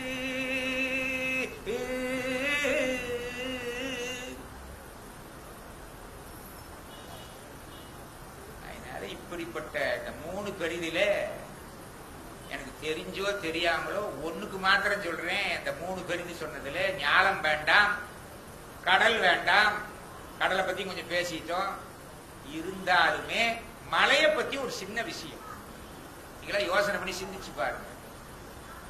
தோற்றம் எத்தனை நல்லா தெரியும். தெய்வம் சொல்லுவாங்க 4 யோனினா எல்லாரும் சொல்லிடுவாங்க. ஒளிநாடாவில் சொல்றாங்க தோற்றம் கேட்டா மெம்மேனு மேலும் கீழ் மதிப்பாங்க. அது என் காலத்துல சங்கச்சங்கமா இருந்திருப்பாங்க. இப்ப நம்மளை கேட்டா தோற்றம் எத்தனை 7 கூட சொல்லிடுவோம். என்ன சொல்ல தெரியாது. எல்லாம் சொல்லுவோம், சொல்ல தெரியாது சும்மா சொல்றது. எனக்கு தெரியும் போது அப்புறம் இவங்களுக்கு எல்லாம் தெரியாது. நான் 3வது பெயில் 8வது பாஸ் ஆன எல்லாம் உட்காந்து இருக்கிறாங்க. ஆகையினாலே தரிக்கினம் புல்வூர் காலி ஜலம் வாழ் செந்தும் 5 வந்துருச்சா? அப்புறம் சொன்னாங்க அமரர் மனு இல்ல நரர் 8 4 யோனியா. கொஞ்ச நேரத்துக்கு முன்னாடி எல்லாரும் பேசினாங்க. ஒரு அற்புதமான ஒரு யோனியை பத்தி பேசினாங்க. அது 5வது யோனி. புழுக்கம் வித்து அண்டம் சிறைதான் தெரியும். புழுக்கத்துல இது வருது, வித்துல இது வருது, சிறையில இது வருது, அண்டத்துல இருந்து இது வருதுன்னு. ஆமா, இந்த புழு குழந்தையா மாறுச்சே, அது என்னையா யோனி? அது அப்ப ஒரு யோனி இருக்கு மாதிரி இருக்குது. அப்ப அந்த யோனி அது உயரியது. புழு குழந்தையா மாறிச்சு, ஊர்ந்து போனது பறந்து போகிறது. அற்ப வாழ்வு வயதுடைய அடிபுழு நெடுங்கால வயதுடைய மாத்துறது. இது ஓமை நம்மளாக சொல்லி வச்சிருக்கிறார். அப்ப 4 யோனிக்குள்ளே 5வது யோனி இருக்கிறது. 70 தோற்றம் பேச போனீங்கன்னா நரன் இருக்கிறேன். நரனா இருக்கிறவன் மனுவா வந்துட்டு மனு மேல் பூனையா உட்கார்ந்துட்டு இருக்கிறான். இந்த பக்கம் விழுந்தா நரன், இந்த பக்கம் விழுந்தா அமரன். அது எப்படி நீங்க பாத்துக்கணும். அதனால இந்த பகுதியெல்லாம் சொல்லிக்கிட்டே வந்து அடுத்த பகுதியை சொல்லும் போது அந்த நிழல் இருந்துச்சு. ஒரு பொருள் இருந்தால், மரம் இருந்தால் நிழல் இருக்கும், மழை இருந்தால் நிழல் இருக்கும். அந்த நிழல் எப்படி இருக்கும் அப்படின்னு ஒண்ணு பார்க்கணும் இல்ல? செம்பாகெழிலோங்கிய தம்பிரான் அம்பளவான கிழவரவர்களின் செம்பாகெழிலோங்கிய தம்பத நிலை கிழவரவர்களின் கலங்காலிலே நலங்கோடேற்றும். சரியா சொல்லுங்க. செம்பாகெழிலோங்கிய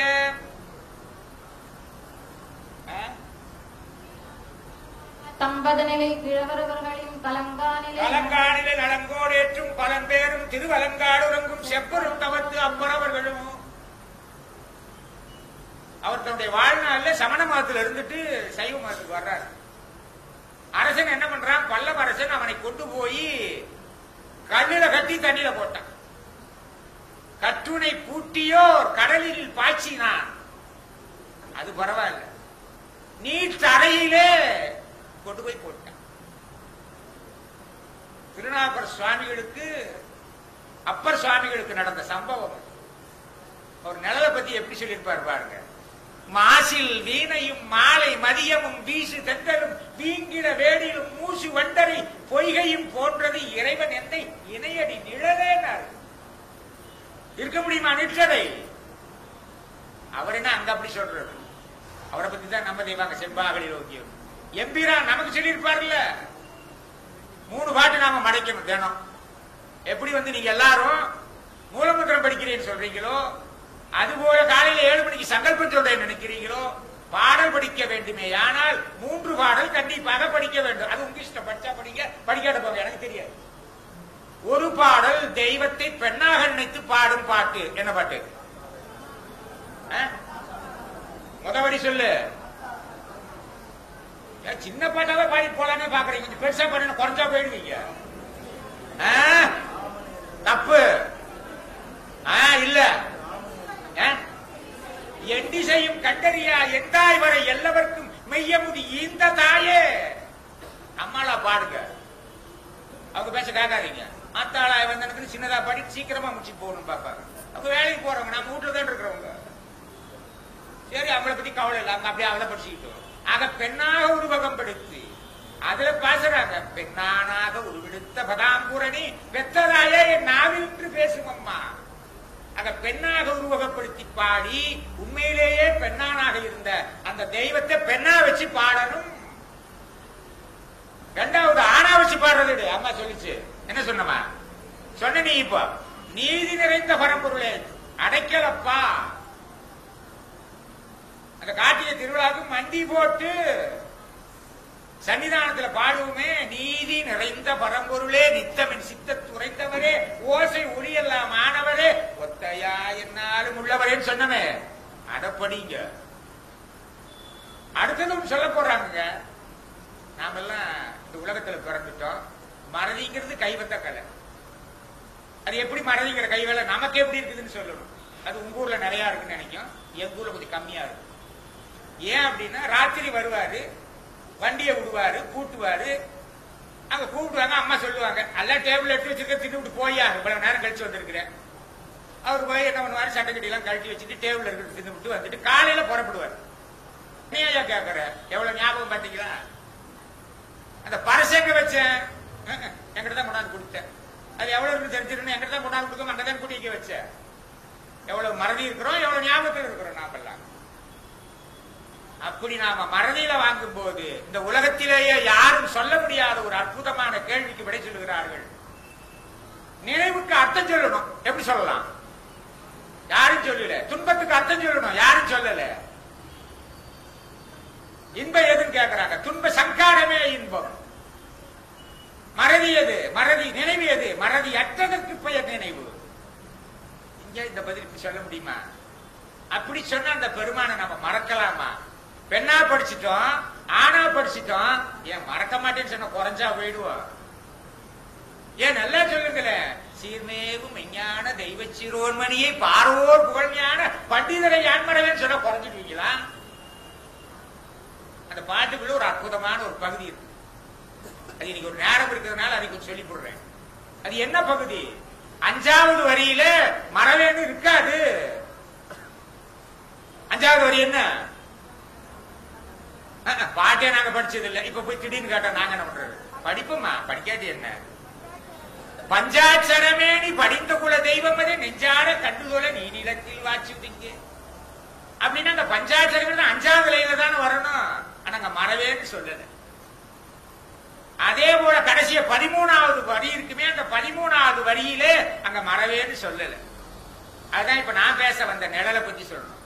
பஞ்ச புலன் சதிக்கும் ஐயா மறவி செய்யும் வாதரிக்கும் அஞ்சது எனது நெஞ்சம் உமது அடிநிழலை கூடணும். நீற்றறையில போட்டாரு, மாசில் வீணையும் சொன்னாரு. அது ஒண்ணும் பெருசு இல்ல. நான் மறவேன்னு சொன்ன பாட்டுக்குள்ள வந்துருச்சா இல்லையா? சில பேர் சொன்னாங்களாம். சொன்னா சொல்லிட்டு போறாங்க. அவுட் ஆஃப் சிலபஸ் இவர் பேசுவார். ஏதோ ஒரு சிலபஸ் பேசி எங்க அப்பனை நான் சொல்றேனா இல்லையா? எனக்கு தெரிஞ்சது அதுதான். உனக்கு தெரிஞ்சது அந்த ஊர்ல நான் வந்திருக்கிறேன். அதை சொன்னா தான் இது புரியும். இது தெரிஞ்சாலும் தெரியாத போது எனக்கு தெரிஞ்சது இப்படித்தான். எடுத்துக்காடி போ, எனக்கு என்ன பண்ண முடியும்?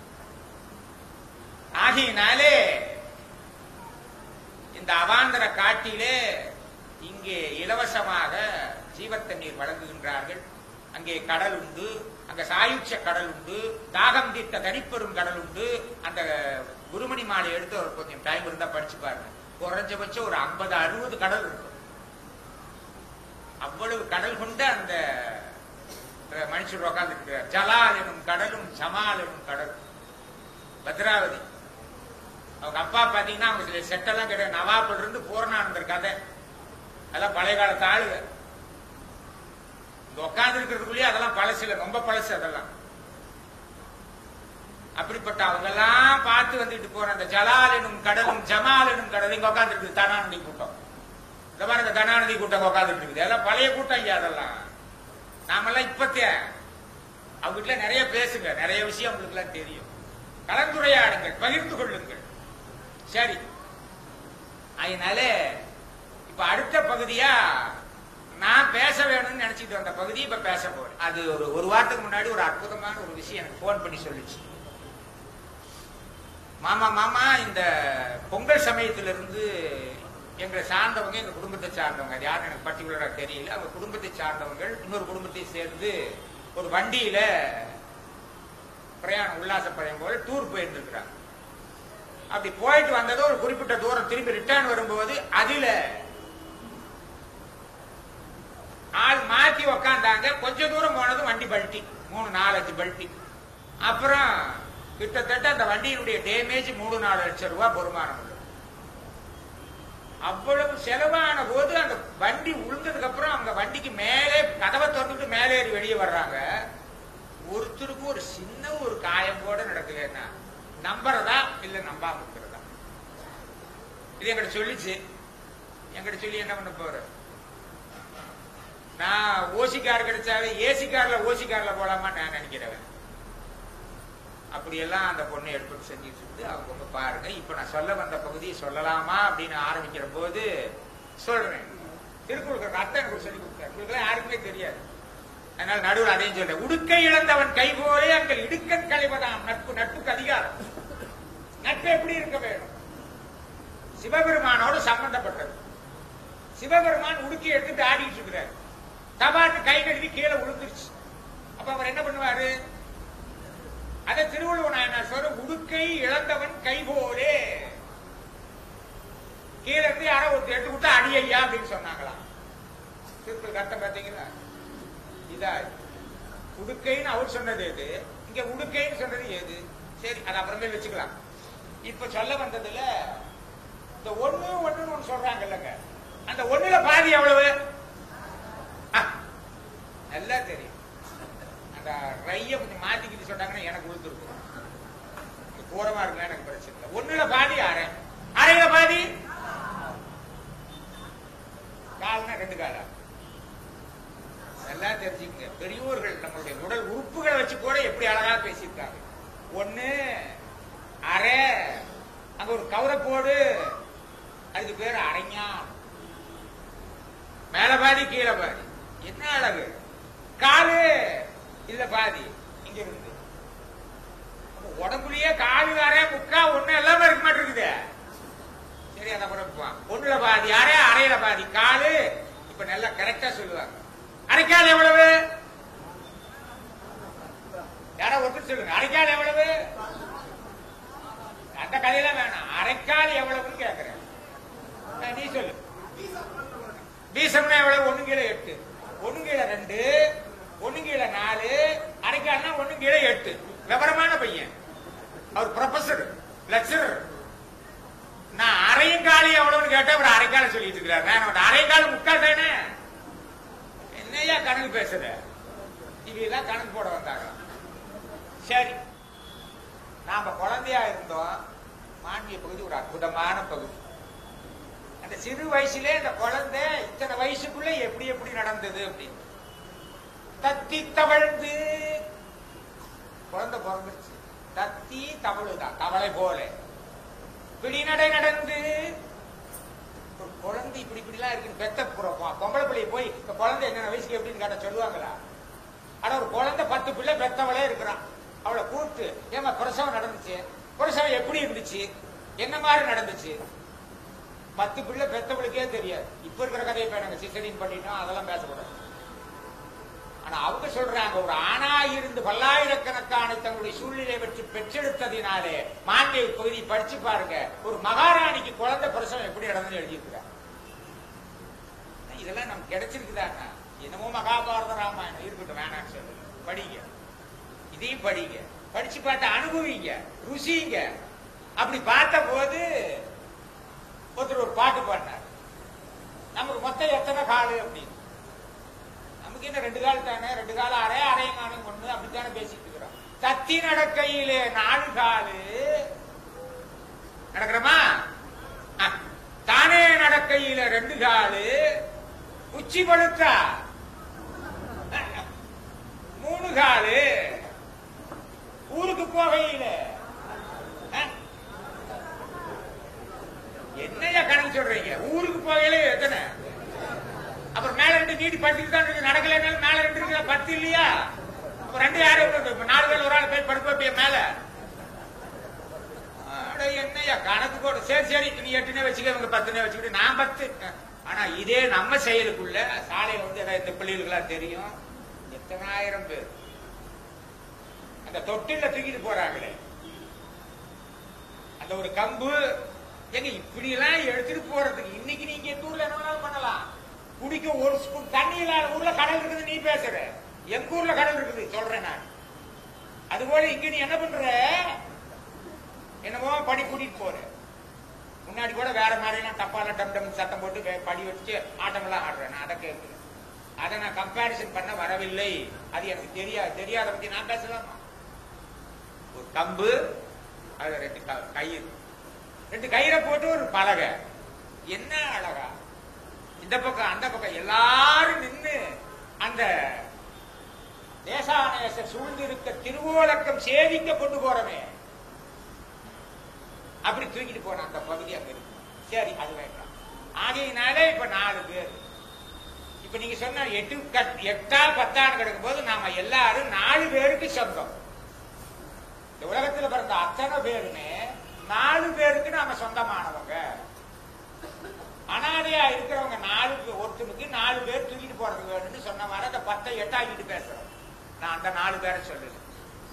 அந்த 4 பேர் யாரு அப்படின்னா வேற யாரும் இல்ல. இப்ப நான் பேச வேண்டிய தலைப்பு இப்பதான் வருது. 4 3 2 4ல 3 முக்கா 2 அரை. அதான் எல்லாம் சொல்லிட்டு இருந்ததெல்லாம் வந்துருமாச்சு. 4 எது அப்படின்னு சொன்னீங்கன்னா மாதா பிதா குரு தெய்வம் 4. அந்த தெய்வம் சொன்னதுக்கு 4 எழுத்து. 3 இப்ப நான் பேச வந்தது.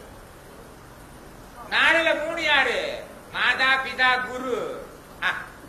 அப்ப குருங்கிறது நான் 3வது பேச வந்த தலைப்பு. ஏற்பட்ட இந்த விஞ்ஞானத்தை பெறுவதற்காக நாம் எல்லோரும் கூடி இருக்கிறோமே, இதற்கு எது முக்கியமாக வேணும்? நான் முதல் பேசும்போது சொன்னேன், எது பிரதானமோ அதை பற்றி பேச நான் வந்திருக்கேன்னு ஆரம்பிச்சேன். வேற என்னமோ சொல்லிட்டு வந்துட்டேன். ஆனா அவ்வளவு சொல்லித்தான் சொல்லணும், வேற வழி இல்லை. ஆக 3வது சமாச்சாரம் 4ல் 3 குரு. குருக்கு எத்தனை எழுத்து? 2 எழுத்து. ஆக 4ல் 3 2 எழுத்து. நான் இப்ப பேச போறேன். இந்த 4ல் 4 இருக்குமே, அதுக்கு பேர் தெய்வம்னு சொன்னோம். இந்த 4ல் 3 குரு 2 எழுத்து இருக்குமே, இந்த 2ஐயும் பத்தி நாம தெரிஞ்சுக்க போறோம். இந்த 4ல் 4ன்னு சொல்ல போற போது தெய்வம்னு இருக்குது இல்ல, அந்த தெய்வம் அப்படின்னு சொன்னால் இன்னைக்கு வந்து இங்க உட்கார்ந்து இருக்க அத்தனை பேரையும் வச்சுக்குவோம். தெய்வம் எத்தனை? மெய்வழி பத்தி பேச வேண்டாம், அது நம்ம தெய்வம். அது அப்புறம் தெய்வம் அல்ல, குலதெய்வம். அது அப்புறமேல் பேசிக்குவோம். உங்க ஊர்ல வந்து உட்கார்ந்து நான் பேசிட்டு இருக்கிறேன். தெய்வம் எத்தனை அப்படின்னா தெய்வம் 10. எப்படி 10 அப்படின்னு பார்க்கணும். அந்த 10க்கு பேரு முதல் தெய்வம் சூரியன், 2வது சைவம், 3வது வைணவம், 4வது சாக்தம், 5வது காணாபத்தியம், 6வது கௌமாரம். சண்மத ஸ்தாபகராக ஆதிசங்கரர் 6 மதங்களை பிரித்து 6 தெய்வங்களை போட்டு வச்சிட்டார். சௌரம்னா சூரியன் ஒரு தெய்வம், முதற் கடவுள் சூரியன். அப்ப சூரியன் ஒரு தெய்வம், சைவத்தினுடைய சிவம் ஒரு தெய்வம், வைணவத்தினுடைய விஷ்ணு ஒரு தெய்வம், சாக்தம் சொல்லக்கூடிய சக்தி ஒரு தெய்வம், அடுத்தது காணாபத்தியம் சொல்லக்கூடிய கணபதி ஒரு தெய்வம், அதுக்கப்புறம் கௌமாரம் சொல்லக்கூடிய முருகர் ஒரு தெய்வம். 6 தெய்வம் முடிச்சாச்சு. இனி 7வது தெய்வம் நான் பார்க்கணும். 7வது தெய்வம் வேற எதுவுமே இல்ல. காலத்தால் முற்பட்டதுக்கு அப்புறம் பிற்பட்டதா வரப்போற போது அந்த தெய்வம் பௌத்தமா இருக்கிற புத்தர் ஒரு தெய்வம், சமணம் அவர் ஒரு தெய்வம், அதுக்கப்புறம் இஸ்லாத்துக்கு முன்னாடி கிறிஸ்தவம் ஒரு தெய்வம். அவங்க மதத்துக்கு அவங்க தெய்வம் மறந்துடாதீங்க. அதுக்கப்புறம் இஸ்லாத்து வந்துச்சு, இஸ்லாத்திலும் தெய்வம். இவங்க எது தெய்வம் சொன்னாங்க, இவங்க எது தெய்வம் சொன்னாங்கன்னா அதெல்லாம் ஒரு நாளைக்கு பேசிக்கலாம், அப்ப நேரம் இல்லை. ஆக 10 தெய்வம் நமக்கு தெரிஞ்சு போச்சு. நாம அந்தந்த ஊர்ல இருந்தா வெளியே வந்திருக்கிறோம். இங்க வந்ததுக்கு அப்புறம் தெய்வம் எதுன்னு நாம பார்க்க போறோம், அந்த தெய்வத்தை பத்தி தெரிஞ்சுக்க போறோம். இல்லப்பா அந்த தெய்வம் இப்படி அல்ல, இந்த தெய்வம் இல்லாம வேற ஒரு தெய்வத்தை பார்க்கலாமான்னா பார்க்கலாம். என்ன தெய்வம் அது? இது தெய்வம் கொஞ்சம் நல்லா இருக்கும், ஓரளவு புரிஞ்ச மாதிரி இருக்கும். அது எல்லாருக்கும் பொதுவான தெய்வமா அது. முதல் தெய்வம் அன்னையும் பிதாவும் முன்னறி தெய்வம். ஆமா, அவங்க 2 பேரும் தெய்வம் ஐயா. 3வது ஒரு தெய்வம் இருக்குது, அது எது அப்படின்னாங்க கணவனே கண்கண்ட தெய்வம், 4வது தெய்வம். குழந்தையும் தெய்வமும் ஒண்ணு. குடும்பம் நடத்துறாங்க, செய்யும் தொழிலே தெய்வம். 5 தெய்வம் ஆயிடுச்சா இல்லையா? நான் ஒண்ணு புதுசா சொல்லி ஆக 5 தெய்வம் வந்துடுச்சு. 6வது தெய்வம் சூப்பரான தெய்வம். அது எதுவா இருக்குன்னு அப்புறம் யோசனை பண்ணும். அன்னையும் பிதாவும் கணவனே அப்புறம் குழந்தையும் செய்யும் தொழில். 6வது தெய்வம் நமக்கு உடம்பு சரி. அங்க போனதும் டாக்டர்கிட்ட போய், ஐயா தெய்வம் தெய்வம் சொன்னதுக்கு முதல் அர்த்தம் புரிஞ்சுங்க. சொல்லாம நான் பேசிட்டு இருக்கேன். தெய்வம் என்றால் காப்பது, ரட்சிப்பது. சேவியர், சேவியரை தான் சேவிக்கணும். யாரு? சேவ். எனக்கு இல்ல, கவலைப்படாது. ஆகையினால அந்த சேவியர் இருப்பாரு. அந்த சேவியருக்கு பேரு நீங்க சேவிக்கும் போது சேவித்த வரங்களுக்கு இல்லை பயமே அப்படின்னு சொல்லக்கூடிய அந்த டாக்டரை போய், ஐயா எப்படியாவது உயிரை காப்பாற்றணும், நீங்க தெய்வ மாதிரி அப்படிங்கிறோம். ஆமா, அதனால அடுத்த தெய்வம் அவரு தான். அதுல நிறைய தெய்வம் இருக்கிறாங்க. ஆட்டுக்கு ஒரு தெய்வம், அதுக்கு ஒரு தெய்வம், இதுக்கு ஒரு தெய்வம், பல்லுக்கு ஒரு தெய்வம், கண்ணுக்கு ஒரு தெய்வம். அவங்களெல்லாம் நான் கணக்கு பார்க்கல. மொத்தமா டாக்டர் ஒரு தெய்வம். அதுக்கப்புறம் ஒரு அற்புதமான ஒரு தெய்வத்தை பேசுறாங்க. வைணவத்திலே பிரதானமாக இருக்கக்கூடியது சொல்ல வந்த ஒரு அற்புதமான தெய்வம். பெருமாளை நேரா போய் சேவிக்க முடியாது. பெருமாளை போய் சேவிக்க வேண்டுமே ஆனால் ஆச்சாரியன் மூலமாகத்தான் தெரிய வேணும். ஆச்சாரிய பிரபக்தி தான் பிரபக்தி. அப்படி பார்க்கிற போது ஆச்சாரியன் சொல்லக்கூடிய அவருக்கு பேரு குருன்னு பேரு. அப்ப குரு ஒரு தெய்வம், ஆச்சாரியன் ஒரு தெய்வம். அதுக்கப்புறம் 8வதா நான் பார்க்க போறது, இப்ப ஆச்சாரியனை முடிச்சாச்சு, டாக்டரை பார்த்தாச்சு, கடைசியா சொன்ன ஒரு தெய்வம். அப்ப தெய்வங்கிறது இவ்வளவு கோணங்கள்ல தெய்வம் எதுன்னு நீங்க பார்த்துட்டு வந்தீங்கன்னா தான் தெய்வம் என்னங்கிறது உங்களுக்கு புரியும். இல்ல இதெல்லாம் தேவையில்லை அப்படின்னு சொன்னா ஒரே ஒரு கேள்வி கேட்டுறேன். இந்த தெய்வம் எது நீங்க சொல்லிட்டீங்கன்னா இதை இப்படியே மூட்டை கட்டிட்டு நான் நமஸ்காரம் சொல்லிட்டு எரிச்சிடுறேன். இப்ப மெய்வெளிக்குள்ள நாம எல்லாம் வந்துட்டோம். இப்படி வந்ததுனால இப்ப நீங்க என்ன செய்ய போறீங்க? இதுக்கு நடுவுல ஈக்குவல் ஃபார் அப்படின்னு சொல்லும் போது சமஸ்கிருதத்திலே ஒரு சொல் சொல்லப்படுது. அவங்க ஒரு 4 பேரை தெய்வம் சொல்றாங்க. மாத்ரு தேவோ பவ, பித்ரு தேவோ பவ, தேவோசி கடவுள் தெய்வம். ஆச்சாரிய தேவோ பவ, அதிதி தேவோ பவ. இவங்க தெய்வ கேட்டருக்குள்ள வர்றோம். இதெல்லாம் இருந்துட்டு போகட்டும். எது தெய்வம் அப்படின்னதும் வள்ளலாற்ற போனோம். அந்த வள்ளப்பெருமான் என்ன சொன்னாரு? தெய்வம் எதுன்னு சொல்ல போறார். வரசிவ நிலைன்னு ஒரு பாதி பாடி இருக்கிறார். அருஜோதி தெய்வம் என்னை ஆண்டு கொண்ட தெய்வம், அருஜோதி தெய்வம் என்னை ஆண்டு கொண்ட தெய்வம், அம்பலத்தை ஆடுகின்ற ஆனந்த தெய்வம், அருஜோதி தெய்வம் என்னை ஆண்டு கொண்ட தெய்வம், பொருட்சாரும் மறைகள் எல்லாம் போற்றுகின்ற தெய்வம், பொருட்சாரும் மறைகள் எல்லாம் போற்றுகின்ற தெய்வம், போதாந்த தெய்வம் போயன் நாதாந்த தெய்வம், போதாந்த தெய்வம் போயன் நாதாந்த தெய்வம், மருஜோதி தெய்வம் என்னை ஆண்டு கொண்ட தெய்வம், இருப்பாடு நீக்கி ஒளி ஈந்தருளும் தெய்வம், இருப்பாடு நீக்கி ஒளி ஈந்தருளும் தெய்வம், எண்ணிய நான் எண்ணியவான் எனக்கருளும் தெய்வம், எண்ணிய நான் எண்ணியவான் எனக்கருளும் தெய்வம், அருஜோதி தெய்வம் என்னை ஆண்டு கொண்ட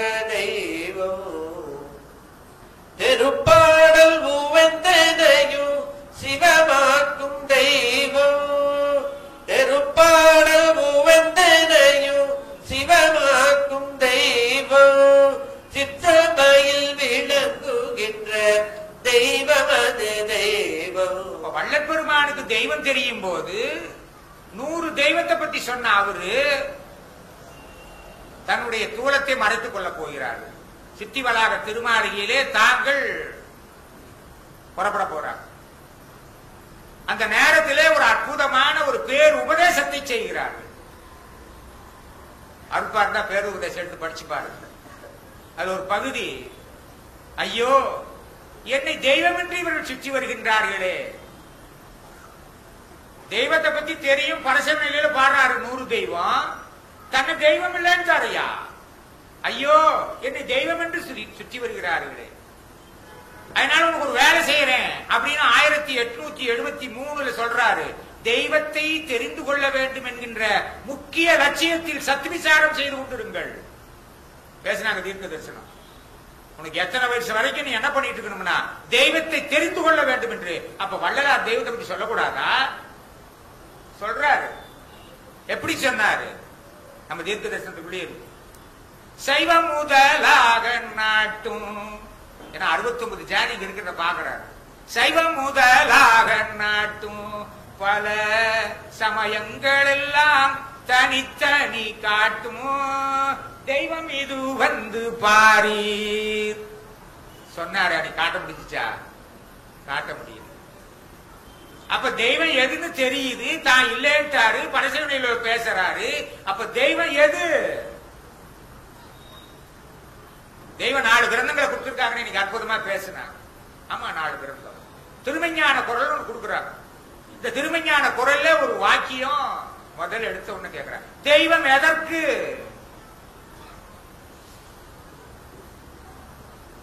சரி, தெய்வம்னா முதல் என்ன?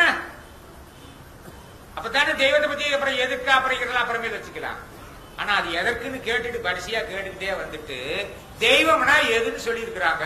யாராவது ஒருத்தர் அந்த திருமஞான குரல்ல தெய்வம் எதற்குன்னு சொன்னா அந்த 4 லைன் சொல்லிடுங்க. நான் என்னோட மூட்டையை கட்டி நான் புறப்படுறேன். என்ன கடல் வேற நான் போய் பார்க்கணும், இருட்டாயிச்சா பார்க்க முடியாது. தெய்வம் வேணும்பா, வேண்டாம், எனக்கு உங்களுக்கு தொந்தரவு பண்ணிட்டு இருப்பேன். எப்ப இந்த கேள்வி கேட்டியே நீயே சொல்லு, இப்படிலாம் கேட்க கூடாது. இதுன்னு பேசும்போது கேள்வியும் நீங்களே சொல்லணும், பதிலும் நீங்களே சொல்லணும். அவங்களும் போய் வம்பு பண்ணக்கூடாது. வந்தோம், கேட்டோம், போனோம் அப்படிங்கிற ஒரு முறையோடு தான் இருக்கணும். அவங்கள ஒன்றும் சொல்லல. ஆகையினாலே அந்த தெய்வம் எதுன்னு நமக்கு புரியும்படியாக அற்புதமாக நமக்கு சொல்றாங்க. ஈசனுடைய சக்தியும் மனிதனுடைய தேகமும் சேர்ந்து வந்து ரெண்டு சேர்ந்து வந்துருச்சு. அப்ப ஒருத்தர் அளவா இருக்கு, 2 பேரா இருக்கு. ஏன்னா தேகம் நம்மோடு உள்ள வரணுமே அவரு. ஆக நம்மளோட மனிதனுடைய தேகத்தை சேர்ந்து வர வேண்டும், ஈசனுடைய சக்தியை எடுத்துக்கொண்டு வர வேண்டும். வந்து என்ன செய்ய போறாரு? நான் பல பேரை கேட்டேன், மெய்வெளி சாலைக்கு எதுக்கு வாரீங்க? அவங்களே என்னென்னமோ சொல்ல ஆரம்பிச்சாங்க. பாவம், நாம சொல்லி கொடுத்துதான் அவங்க சொல்லுவாங்க. அவங்களுக்கு என்ன தெரியும்? ஒருத்தராவது எங்க பாருங்க என்ன ஓட்டு இப்படி சொல்ல மாட்டேங்கிறார். ஏன்? இதுல இருந்து நான் தப்பிச்சுக்க வரேன்னு சொல்றதுக்கு மாட்டேங்கிறார். ஏன்னா மரளிங்கிற சொல்லே நமக்கு தெரியாது. பல பேர் ஆளுகளை போய் மேடையில பார்த்தோம், அங்க போட்டிருக்கு, அது நமக்கு சொல்லி தெரியல. ஏமான் அணுகா மரளி கைதீண்டா, அதுக்கு இங்க வந்திருக்கிறேன். ஆகையினால யார் தெய்வங்கிறார்? ஈஸ்வருடைய சக்தியும் மனிதனுடைய தேகமும் சேர்ந்து வந்து யமபடரை நீக்கும் செயலுடைய திரு உருவமே தெய்வம். இதை தெளிவா நம்ம மனசுக்குள்ள வச்சுக்கணும். சரி, தெய்வம் தெரிஞ்சிருச்சு. ஆனா அவரை தெய்வம் சொல்ல முடியுமா? அப்பனா நான் 4 சொல்லிட்டேன், 4ல 3க்கு வரணுமே. ஆமா, 4ல 3 2 எழுத்து என்னன்னா குரு. அவர்களே குரு பெருமான்.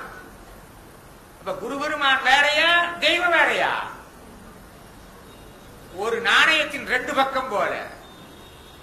குருதான் தெய்வம், தெய்வம் தான் குரு. தெய்வமா இருக்கிற போது ஈசனுடைய சக்தியும் மனிதனுடைய தேகமும் சேர்ந்து வந்து யமபடை நீக்கும் போது அவர்கள் தெய்வமாக நிற்கின்றார்கள். ஆனால் தெய்வமாக நிற்பவர்கள் குருவாக இருக்கின்றார்கள். தெரிஞ்சிச்சு. அப்ப இப்ப நம்ம குரு தெய்வம் என்னன்னு நம்ம ஓரளவுக்கு தெரிஞ்சிச்சு. ஆனந்தொழிய மேல ஏதோ கோபம். சரி போட்டும், அதனால ஒன்றும் தப்பு கிடையாது. அப்போ கொஞ்சம் தெய்வத்தை விட்டுட்டு இந்த பக்கம் வந்துடுவோம். இப்ப குருன்னு வந்ததுக்கு அப்புறம் அந்த குரு யாரு மறந்துடாதீங்க. குருன்னா யாருன்னு கண்டிப்பா தெரிஞ்சுக்கணும். குரு என்பவர் சிவனாகத்தான் இருக்க வேண்டும். சிவனாக இல்லாதவர் குரு இல்ல. இந்த உலகத்துக்கே சேர்த்து டிக்ளேர் பண்ணுங்க. நீங்களா சொல்ல வேண்டாம், நேரா திருமூலரை கூட்டிட்டு போய் சொல்லுங்க. நீங்களா முஸ்லிம் சொல்றீங்க, நம்மளை குறை சொல்லக்கூடாது. நாம சொல்ற கருத்து சரியானதா இருக்கணும். திருமூல நாயனார் இத்தனை வருஷத்துக்கு முன்னாடி இத்தனை ஆயிரம் பாட்டு எழுதுறார். வருஷத்துக்கு ஒரு பாட்டு போயிட்டு இருக்கார். திருவள்ளுவர் சாரி திருமூலர் எல்லாம் கும்பிட்டு இருக்கிறாங்க. யார கும்பிடுறீங்க? சிவனை கும்பிட்டு இருக்கிறேன். ஐயோ, சிவனையா கும்பிட்டு இருக்கிற? ஆமாங்க, சிவனை வழிபட்டார் எண்ணிலா தேவர். அவனை வழிபட்டு அங்கு ஆமாறு ஒன்று இல்லை. நான் சொல்லல, திருமூலர் சொன்னது.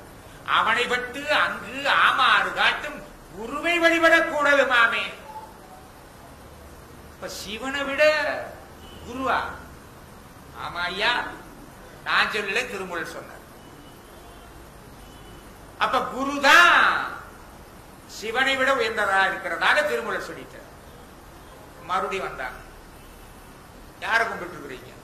குருவை வணங்கிட்டு இருக்கிறேன். ஏய்யா ஒரு குருவா? இப்ப நீங்க தானே சொன்னீங்க குருவை வழிபடணும்னு, சிவனை வேணாண்டீங்களே. இந்த குரு யாரு அப்படின்னு கேட்டார். இந்த குரு யாருன்னு வேற தெரிஞ்சுக்கணுமா? ஆமா, இந்த குரு யார் அப்படின்னா அவர் சிவனா இருக்கணும். அதை எப்படி சொல்ல போறாரு? அதையும் திருமூலர் சொல்றாரு. குருவே சிவமென கூறினான் நந்தி. அப்ப குருவேறு சிவவேரா? இப்ப சிவனை வழிபட வேண்டும். சிவனை வழிபட அவனால முடியாது. நீ குருவை வழிபட வேண்டும். குருவை வழிபட்டால் அந்த குரு யாரா இருப்பார் என்றால் சிவனாக இருப்பார். அவர் தான் குரு. மறுபடியும் அந்த வந்து அவர் என்ன பண்ண போறார்? யமபடரை நீக்கி சிவமயமாக்க வருகிறார். இதையும் அவர் சொல்றார். சுத்த சிவம் குருவாய் வந்து நாம் என்ன பண்ணிட்டோம்? அழுக்குல கிடக்கிறோம். ஏன் அழுக்கூட்டுல கடந்துட்டு இருக்கிறோம்? மும்மலத்துல கடந்துட்டு இருக்கிறோம். சுத்த சிவம் குருவாய் வந்து தூய்மை செய்தால் நீ என்ன போற அப்படின்னா சவமா இருக்கிறது சிவமாகும், இல்லைன்னா ஆகாது. அதனால இந்த 3 பாட்டு நல்லா பாருங்க. நான் ஒன்னும் சொல்லல, சிவமாக இருக்க வேண்டும். சரி, அந்த குரு இல்ல, என்ன சமாச்சாரம்? குருவை பத்தி என்னங்க நம்ம நூல்ல நம்ம கிரந்தத்துல தெய்வம் சொல்லியிருக்காங்க. முதல்ல குருனா என்ன அர்த்தம் பார்க்கணும். ஏன்னா தெய்வம்னா என்னன்னா காப்பதற்குன்னு பார்த்தோம். குரு குரு என்பது பகுபதமா பகாபதமா? 2 எழுத்து. 2 எழுத்து எப்படி போய் பகாபதமாக்குறது, பகுபதமா மாத்துறது? ஒரு எழுத்தையே பகாபதத்தை பகுபதமா மாத்தலாம், 2 எழுத்தையே மாத்த முடியாது. கூனா என்ன, ரூனா என்ன, இது தெரியும். கூ என்றால் இருட்டு, குகாரம். ரூ என்றால் பிரகாசம், வெளிச்சம்.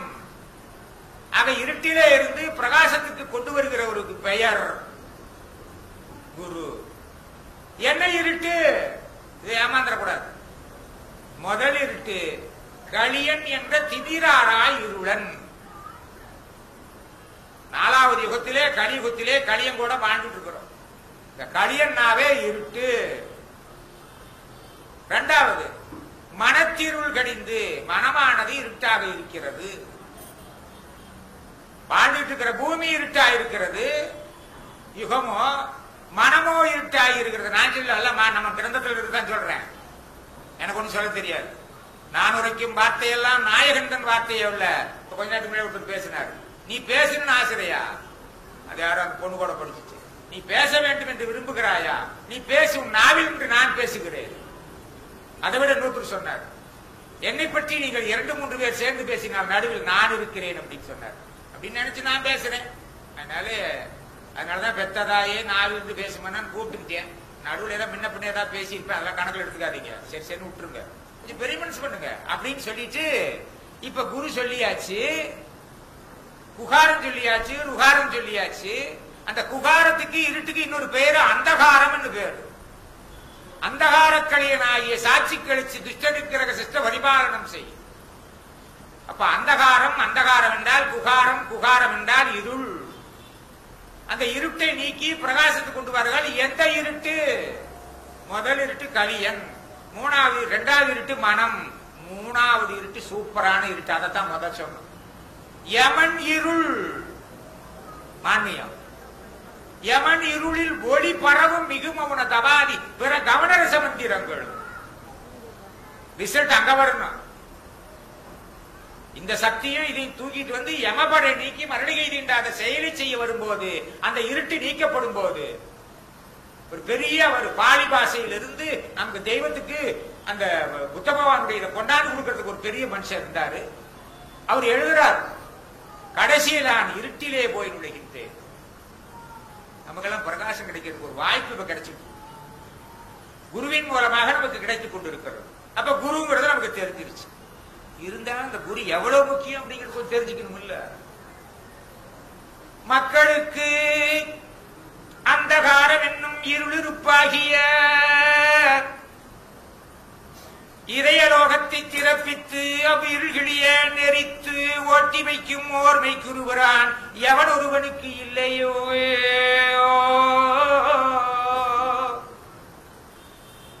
ஓ, பிரகாசம் கொடுக்கறதுக்கு ஒருத்தர் இல்லைன்னா என்ன ஆகும்? அவனுக்கு சன்மார்க்கமே இல்லை என்றும், எவன் ஒருவனுக்கு சன்மார்க்கம் இல்லாட்டி பரவாயில்ல, பரவாயில்ல, அந்த குரு இல்லாட்டியும் பரவாயில்ல, எவன் ஒருவனுக்கு அப்படி குருவை பெறவில்லையோ குரு கிடையாது. இல்லைன்னா மறுபடியும் ஒருத்தர் வச்சிருப்பேன். அவனுக்கு குரு நிறை இருள் மலிந்த சைத்தான் ஒருவன் இருப்பான் என்றும் உங்களுக்கு தெரிஞ்சுதானே. நான் புதுசா படிக்கிறேன். 4-3-2 இருக்கு. இன்னும் அப்பே கொத்த அருக்குருபிரானுடைய உண்மையை தெரிந்து கொள்ளாத ஒருவன் செய்து வரும் ஒரு சூழ்நிலை ஆலயத்தில் நடக்குது. தெய்வம் அவர்கள், குரு தேவேச குரு மகான்மியர் அவர்கள் மாலை வணக்கம் முடிஞ்சதுக்கு அப்புறம் ஒரு திடீர்னு ஒரு உத்தரவு போட்டாங்க. ஏண்டா நீங்க எல்லாம் என்ன பண்ணணும், தினம் ஒருத்தன் அந்த மேடை மேல இருக்கிற மாத்திரை கோலை குடிச்சுக்கிட்டு முத நாளே உத்தரவு வாங்கிட்டு மறுநாள் ஆலயத்துல பேசணும் அவங்க முன்னாடி. சரி, முத நாளே உத்தரவு வாங்கிட்டு பேசுறதுல 2-3 பேர் திருப்பி திருப்பி பேசுறாங்க, வேற யாரும் பேச மாட்டேங்கிறாங்க. அப்புறம் பார்த்தாங்க இது சரிப்பட்டு வராது, வரிசையா ஒரு ஊடா வரிசைக்கு அப்படி வரணும் மாட்டிக்கிட்டு. அவராட்ட ஒருத்தர் பொம்பளை பிள்ளை வேண்டாம், ஆம்பளை பிள்ளைகளாம் பேசியாகும், எது வேணாலும் பேசலாம். சாயங்காலம் வணக்கம் முடிச்சுட்டு அங்க போய் நிக்கணும், மாத்திரை கோலை எடுத்துட்டு வரணும், முத நாளே உத்தரவு வாங்கிடுவாங்க. பெருமான் அவர்கள் தெய்வம் அவர்கள் அப்படின்னு உத்தரவு கொடுப்பாங்க.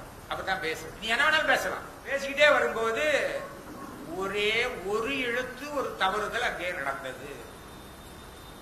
எனக்கு இந்த பகுதி தான் எனக்கு ரொம்ப பிடிக்கும். அது என்ன அந்த ஒரு எழுத்து அப்படின்னு பார்க்க,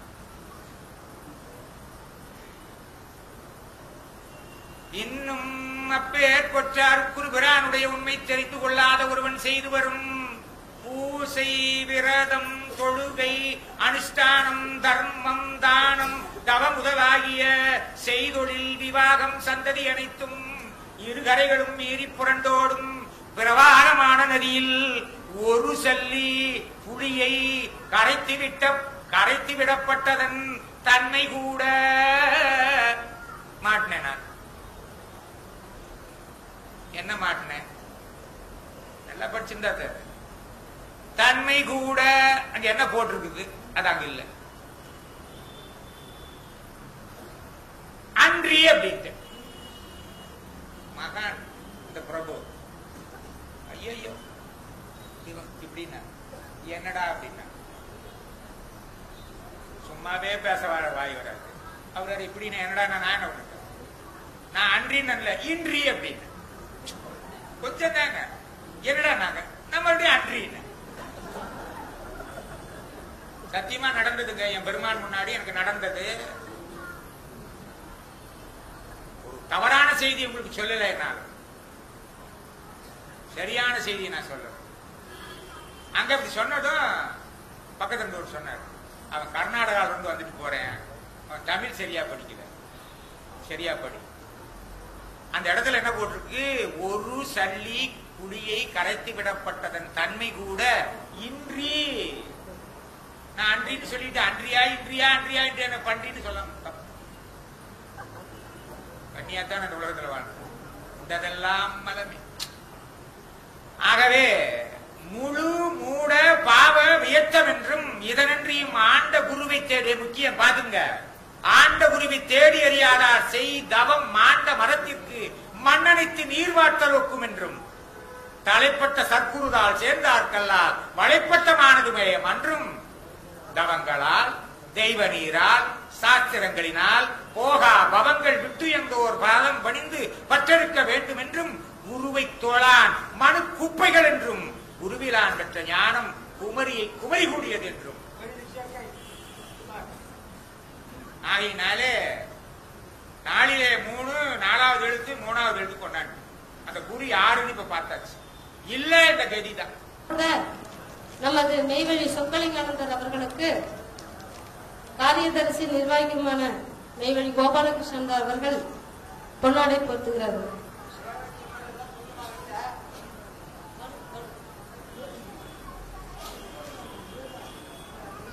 வாழ்ந்த வளர கையிலை நாட்டின் வளங்கள் பணியவே வளங்கள் பணியவே நாள்தோறும் உலகம் உய்ய நமது நாட்டமே. மதிப்புரிய கிருஷ்ணபந்தர்கள் மேடை ஏறி வர வேண்டும். தயவு செய்து அதற்கடுத்து இளங்கலை கூட்டம்